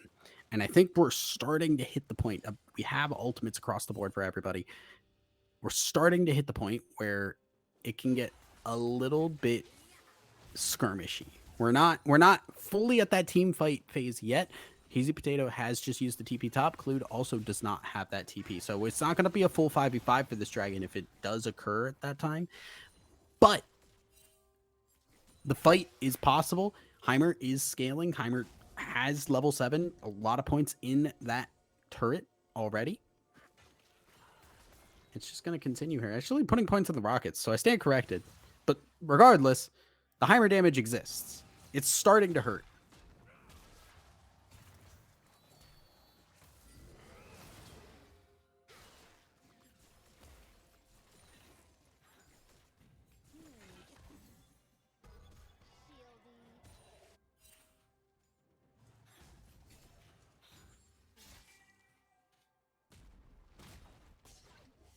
So dragon spawning in just about 25 seconds, and you can see the junglers preparing for it. They're ready. They know the timer, and they're going to be looking for it. Seeing the pings, there's top lane getting a little bit funky here. Hazy Potato does have the ultimate, but the Q doesn't hit. Clued now going in with the ultimate themselves, trying to hit the damage down. The E is not going, so the true damage won't hit. Another Q misses, and that could be the death for Hazy Potato. The Q, the W, and flashes in for the knock-up, flash away from the Cho'Gath, but it's not enough.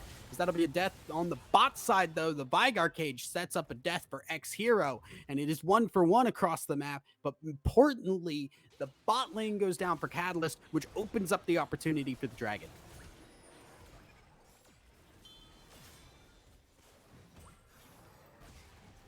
Now another hook there as there is the flash over the wall. We're just going deep in, and Eclipse are making the calls to try and get these objectives. A nice W there to hit some damage and an ult there to cease. There's the Heartsteel proc on one. XN continuing to move away. The Dragon has been stopped for now, and Lackham has gotten back into the fight. X-Hero is here as well. Zaf, low as heck, has to back away.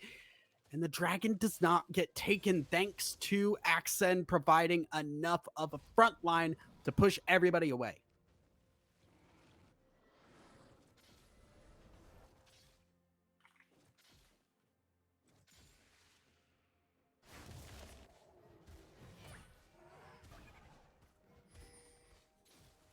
With that, we're just going to see everybody kind of just reset a little bit here. And I'd expect we're going to get a repeat of what just occurred. But this time, there was a lot of ultimates down, especially for Eclipse. Infinity Worth's ultimate is going to be coming up very shortly here, but Desiccate's is not. And that was a huge reason they were able to get the kill onto the Graves, because they just all went over the wall immediately. Pressure coming in here from Accent and X-Hero, but the damage is not around. He does miss. Blast Cone over the wall, though, to get back over. With the vision down, the Dragon will be started. TP is available for Clued, so Clued can come down for this. The question does become, are you going to? I don't think you need to. Dragon is just going to be given up. The ultimates just aren't there for the fight. And it is going to be a second Dragon going over to Catalyst, and these kills are still even.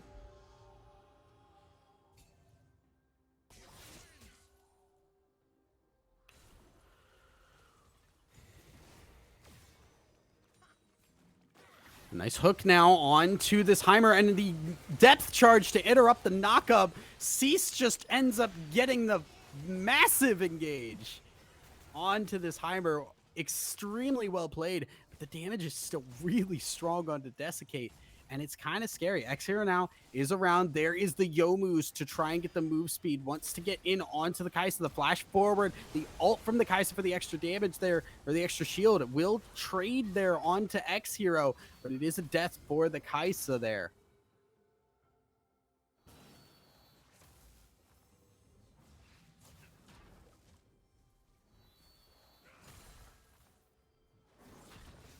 Renewal scaling here from Infinity Worth as well. Saf's just going to take the red buff. Maybe look for a topside gank here. With the Graves getting a second kill too. This is kind of the snowball you'd like to have on a champion like Graves. He does snowball very effectively. And that's what you want.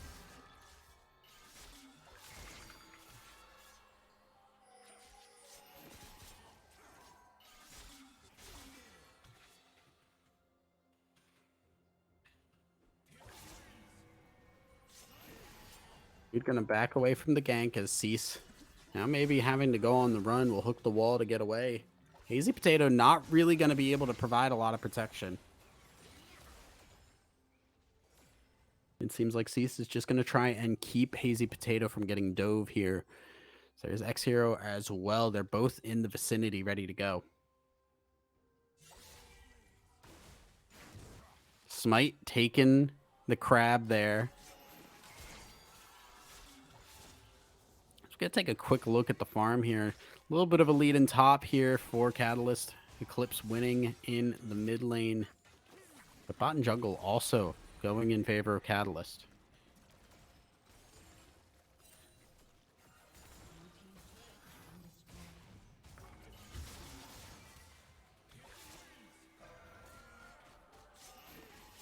And Depth charge used. Another knock-up, but they're just not getting the damage down just yet. E for buying time. Now Clued looking for maybe a re-engage. X-Hero is here, but gonna back away as the TP starts. Infinity Worth is now here, and the cage is gonna get laid down. Ultimate used to provide just extra time again, but not gonna get it. A nice ult, but it doesn't hit everybody. And now Clued is kind of low, needs to be careful. Gonna use the E to get a little bit more damage. Cage is going to hit an Infinity Worth, trying to stay up. E is used, but that is not enough to keep Slayerins alive. And Infinity Worth just kind of ignored right now.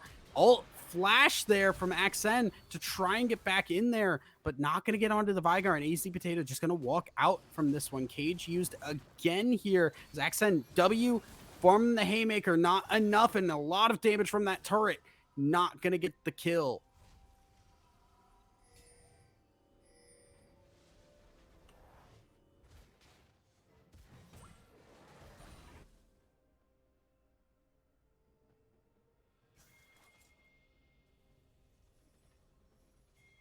Fortunate series of events. There's a lot of low health bars that they just could not get the confirmed kills on.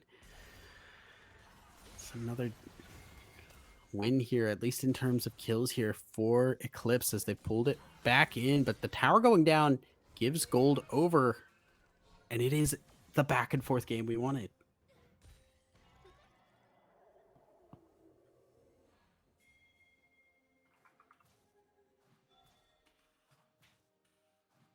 Infinity Worth move up here. Dragon going to be spawning in 40 seconds. This is Soul Point if it is picked up by Catalyst. And that is just an ever-present pressure that you have to keep your eyes on. Every 5 minutes, you have to be on that bot side if the Soul Point is if Soul is available for a team. Especially when it's something as strong as this Hextech Soul. Not a slouch here. An engage onto X-Hero, who's just gonna get shredded down. There is Clued in the back line here, but I don't know if it's enough damage. They're getting a lot onto Zaf, who has to back away. The Haymaker not gonna get the kill. Deskate low as well. Can't get into the fight. Has the killer instinct ready to go, but they can't get over the wall. The wall's providing enough protection. The engage has worked, and they're gonna take down another here, as it is now 1-for-1 across the board. Desiccate and Cease very low. X-Hero still alive, looking to go in. Gets the flash from the Vigar. X-Hero now getting hooked in, but that's not a health bar you want to utilize. Clued now backing away, will stay alive, but the killer instinct from Desiccate to get that kill. Gonna try and turn onto the Graves, not gonna get that kill. The Heimer turret's Infinity Worth. You can't do that. You're gonna go down. Zaf has come back into the fight, though, has backed, and now Slayerins has to back away from the Dragon. Nobody's health bars are capable here, and now we're seeing Lackham try to get around here and do what you can. The Dragon is going to try and hit this turret. Zaf just dancing on the edge. It is Lackham versus Zaf. And more Heimer turrets are coming down. You want them to hit that Dragon. You don't want them to hit you. Here comes Hazy Potato, though. You're going over the wall, and you're trying to get in. The smite is used on the Graves. You need it for the Dragon. And it's Slayerins that gets it, dies for it, but gets the soul point for the team. And everybody else has showed up. Hazy Potato is going to fall, too. And Catalyst win the fight. End the Dragon. A crazy fight for Catalyst as they come out on top, and now the soul point is on. They're ready to go, and one wrong move can be a major extra damage source that Catalyst would love to have. Now the engage is happening, but the Heimer turrets are hitting. People forget how much damage Heimer does, and the burn will take down Desiccate. Lackham gets a 4th kill in the game.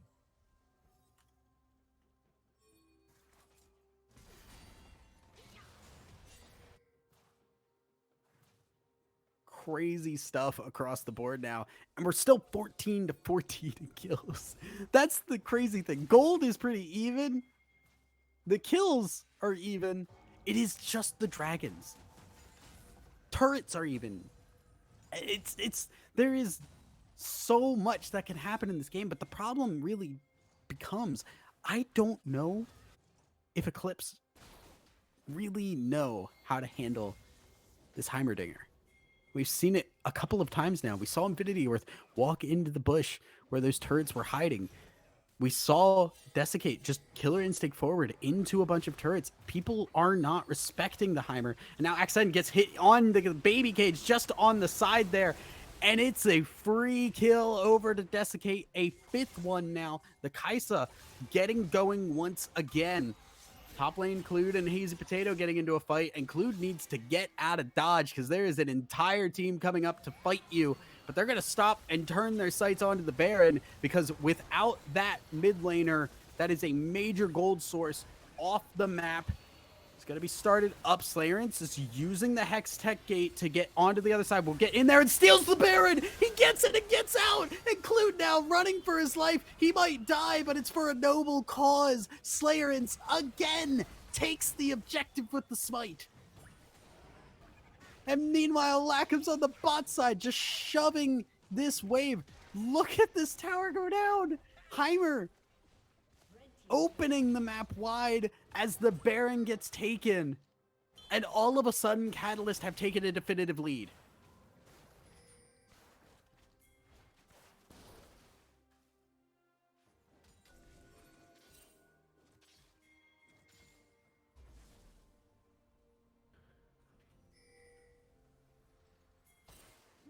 It's smaller than the diagram.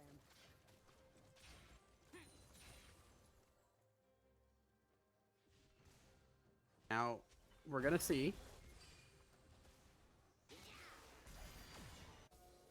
what is going to happen with this Baron. Because Catalyst, they have the Baron now. Are they going to do it? Are they going to utilize it?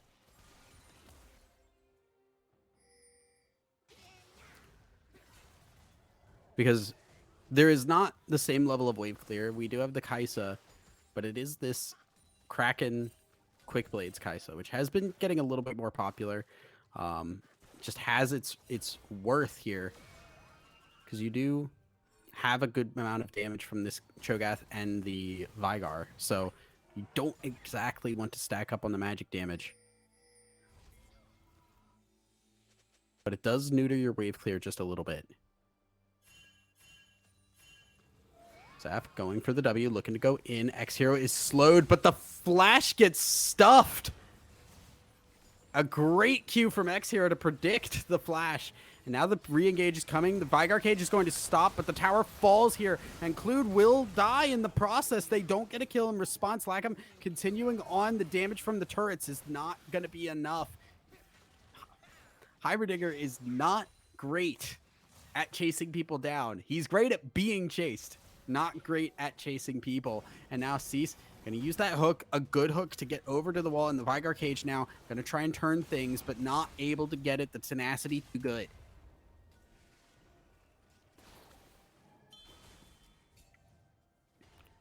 TP being used for the pressure on the dragon. This is the soul, and now we're seeing the engage. X-Hero does not have backup. The Heimer turrets are trying to be enough, cannot be enough. Now, Desiccate is caught out, though. There's nobody to protect the Kaisa, and she's going to go down. That's a lot of your team. Cease cannot get into the fight either. The ult from over the wall Slayerance is doing his damnedest to keep this team in the lead, but not going to be working out, as that is going to be deaths across the board here. Slayerance and Axed going down. It is down to Clued and Lackham, and they've got to make the poke work. They've got to be threatening enough, as Clued is here. Hazy Potato now trying to go. A cage is going to hit across both here, and that's just going to be Clued going down. The ult turret is doing a little bit of work, but the disengage is strong. Does stop the dragon from being done, though. No real capability to keep the pressure going with the Heimer poke hitting.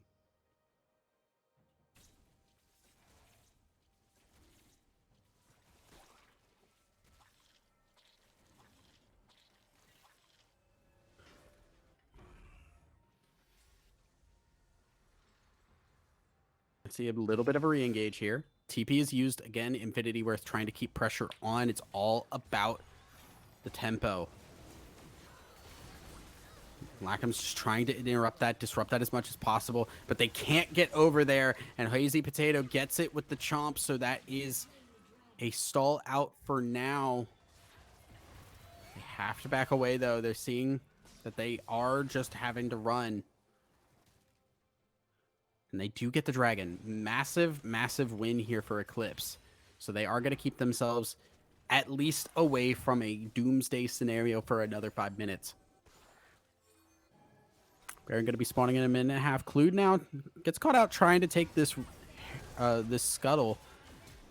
Killer Instinct's going to hit. Clued getting flashed on by Desiccate, who does not get the kill, but now Graves in a little bit of a rough spot, and that is a really unfortunate time for the Graves. Desiccate getting ignited, will fall.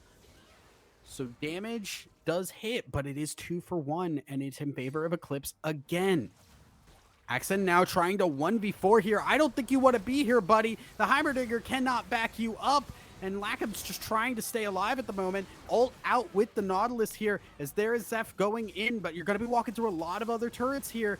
Heimer's not going to do enough damage, though, because it is Infinity Worth picking up Axen. And that is everybody gone. Another win in terms of kills for Eclipse.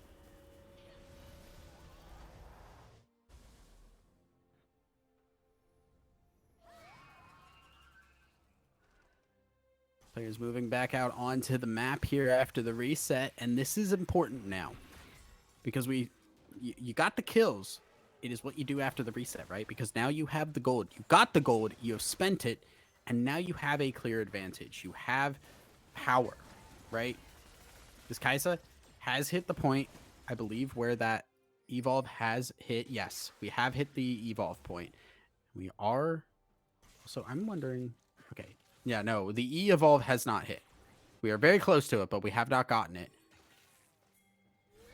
So now we're going to see the engage start out the Vigar cage to provide the CC, and there is nowhere for the Rel to go. This is the fear that you run into late game against the Vigar. You cannot get out of it easy. Axen now getting caught. Another cage put down, and the stuns are not going to be enough, though, because Saf and Desiccate have taken a lot of damage. And Slayerins gets in, takes out the Kaisa, and now Lackham is here for the damage. Clued as well, and they're going to try and burn down this Cho'Gath. He's not going to fall, though, and the Vigar all cleans up Clued. Lackham now trying to push forward here onto the Vigar, but one wrong move could be a death. The W does not hit, and Infinity Worth can't move forward. This Vigar is dangerous, and they're just gonna back away. Another set of kills, this time though 1-2, and it goes in favor of Catalyst. Gold is almost even at this point.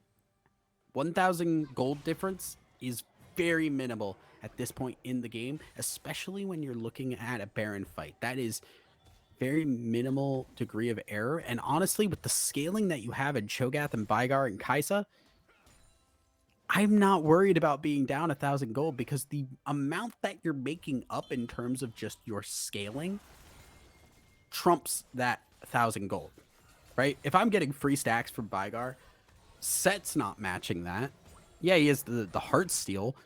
362 HP is nothing compared to the 363 extra AP on this Vigar. C's now going in. The Killer Instinct used. Lackham flashing away, but look at the damage onto the Kaisa. And now they're getting the dive in. Desiccate is going to fall again as Cease also falling low. X-Hero flashes away, but the dive in from Zaf gets the kill. They trade it, but that's the jungler down for the support. There is Axem going in, trying to get the Cho'Gath onto the other members now. Clued hanging on the edge. The ultimate is ready to go. Slayerins is on the side, wants to try and get this Nautilus. There's Clued going in, but not going to get the kill. Q not going to hit from Slayerins either. 2 for 2. Sorry, 2 for 1. Again, a win for Catalyst. This game is so tense. Everybody wants this Baron. But a reminder that this dragon is spawning in 25 seconds. This is going to split the map. We're going to see what these teams really favor. A Hextech sole possibility for Catalyst, and you can see they didn't have to have everybody back. That gives them the chance to gain control of this dragon, and that's so influential for this Heimerdinger. If he gets the time to set up his turrets, it becomes so impossible to move. Look at how he's placing them. You can't walk up. If you walk up to him, he's just going to start burning you down. Zaf Gonna use that. Oh, only knocks a Heimer turret away. And now Desiccate goes down again. Accent frontlining as much as possible as Luke. Lackham's damage is starting to shred through. Everybody's falling. It's just Hazy Potato left. And that's going to be the soul picked up here for Catalyst. A triple kill, a quadra kill to Lackham. And that's the Baron as well. Desiccate cannot exist in these fights if you can't frontline for him. Zaf is going so deep trying to make these fights work, but the Heimerdinger is shredding everybody. You can't dive Heimerdinger. He will do this every damn time.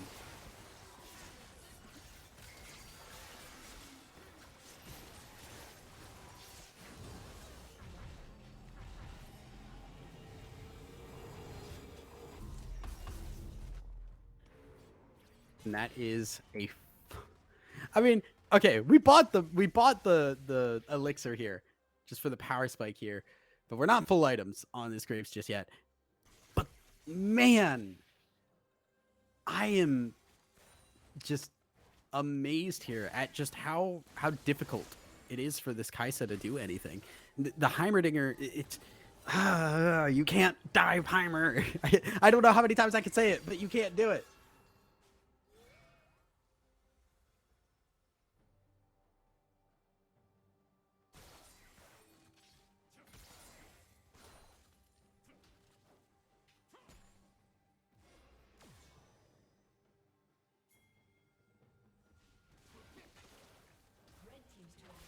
Tower's starting to fall here as Catalyst wanting to make use of this Baron as much as they can. And again, Heimer's just going to set up turrets. You have to clear these out before you go for any kind of engage. You have to work through that turret economy. Because if you fight in the middle of a Heimer turret brigade,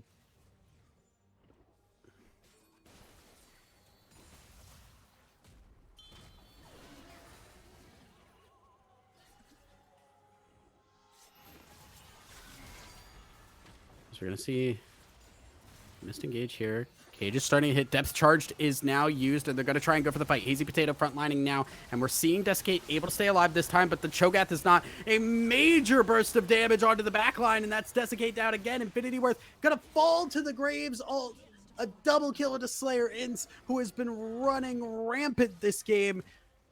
And the tower's going to fall. People left. It is Cease and Zaf, and I don't know if they have the damage to push away the threat that is the Graves, Heimer, and Yone. Gonna take the inhibitor and move over to the bot side.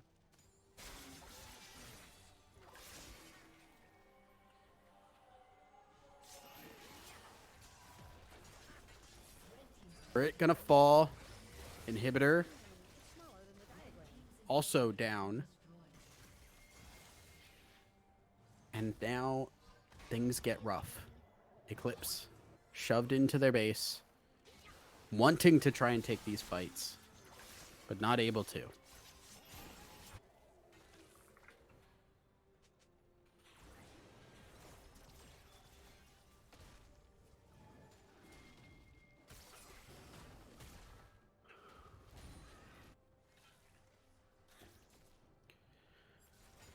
Eclipse trying to move through and just try and get as much out of their base as they can.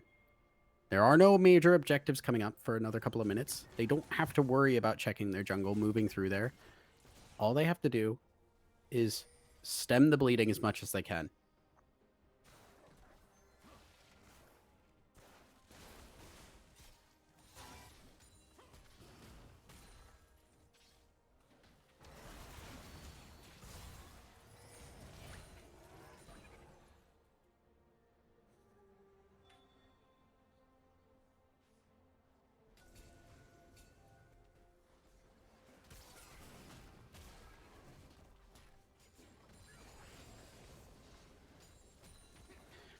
Top lane tower next here, as all the other lanes have those super minions pushing in. The Baron is gone now, important note, but the siege is not. And Hazy Potato still alone up on this top side. They have a lot of people in this mid lane. As this wave comes in, I don't think Hazy Potato can really stick around for much longer. Damage continuing in the burn. from this Leandries. I want to check how much it has done. It has done 10,000 damages. We're going to see the ult down from Yone. Backing away. X Hero is around. Magnet Storm ready to go. We're just slowly moving in here.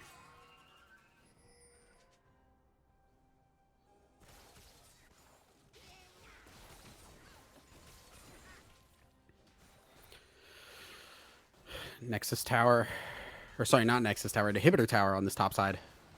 Looking to fall half health already. And again, the wave clear is not the same as we saw last time from the Sivir. Tower will fall, Cage hits, and the damage on Accent is good. But at this point in the game, the set can regen a lot. And the waves on the bot side are hitting the towers hard. Nexus Tower almost falls there from all those mid and bot waves shoving in. It's just now at about 86 HP. Very, very small amount. And now we're looking at Elder Dragon spawning in 5 seconds. And it has been realized immediately. Eclipse, they hit the panic button. They know they have to go now. Heimer has not gotten a lot of time to set up. The path to the dragon is available, but it's still really scary. 11,000 damage now from the burn alone on this Leandries. It has been disgusting amounts here. There is the ult. It gets the set out. That may not have been the one that you wanted to get out. Cage used just to give an opportunity. As the Nexus Towers are falling, that is one Nexus Tower down. All they have to do is stall out here, but now that is the engage, and it's shredding through the team. The damage to burn through this front line is not there, and it doesn't matter. Catalyst wipe the fight. They don't need the dragon. They're gonna TP into the base, and they're gonna take it down. Catalyst coming in strong here in the final game. And Eclipse, despite the win in game 2, cannot make it happen in game 3, and it is Catalyst that take the win. Really good stuff here from Catalyst to be able to pull that off here. As I'm gonna try and make sure I get this right. Now granted, our point counters are a little bit funky, so if this goes wrong, do not blame me. I'm doing my best. There we go. Got it right. Cool. Catalyst doing a great job, and the Heimerdinger pick, kind of ridiculous, kind of goofy with it. And you know what? I'm here for it. It is really, really awesome to see. And the burn damage also just absurd. Like I said before that fight, 11,000 damage on the burn alone. And remember that it amplifies damage as well, right? Dealing bonus magic damage to them on their health. And you can imagine a lot of that was on the Cho'Gath. 66,000 damage on that Heimerdinger.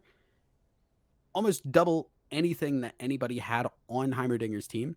Now, granted, I also want to give a lot of credit to Slayerins, because not only was Slayerins picking up a lot of kills, but also picking up a lot of objectives, stealing the Barons, stealing the Dragons, putting themselves in this position in the late game where they were able to get a lot of things where they shouldn't. I am majorly impressed with that final game from Catalyst, and it looked incredibly, incredibly strong. But that is going to be it for us tonight. So with that, we're going to pass ourselves off. I don't think we may have a game tomorrow. I think we have a game tomorrow. I don't believe we have one for Wednesday, but we do have one for Thursday. So with that, I hope to see you guys there. Hope to see you guys then. And I hope that you have a wonderful night.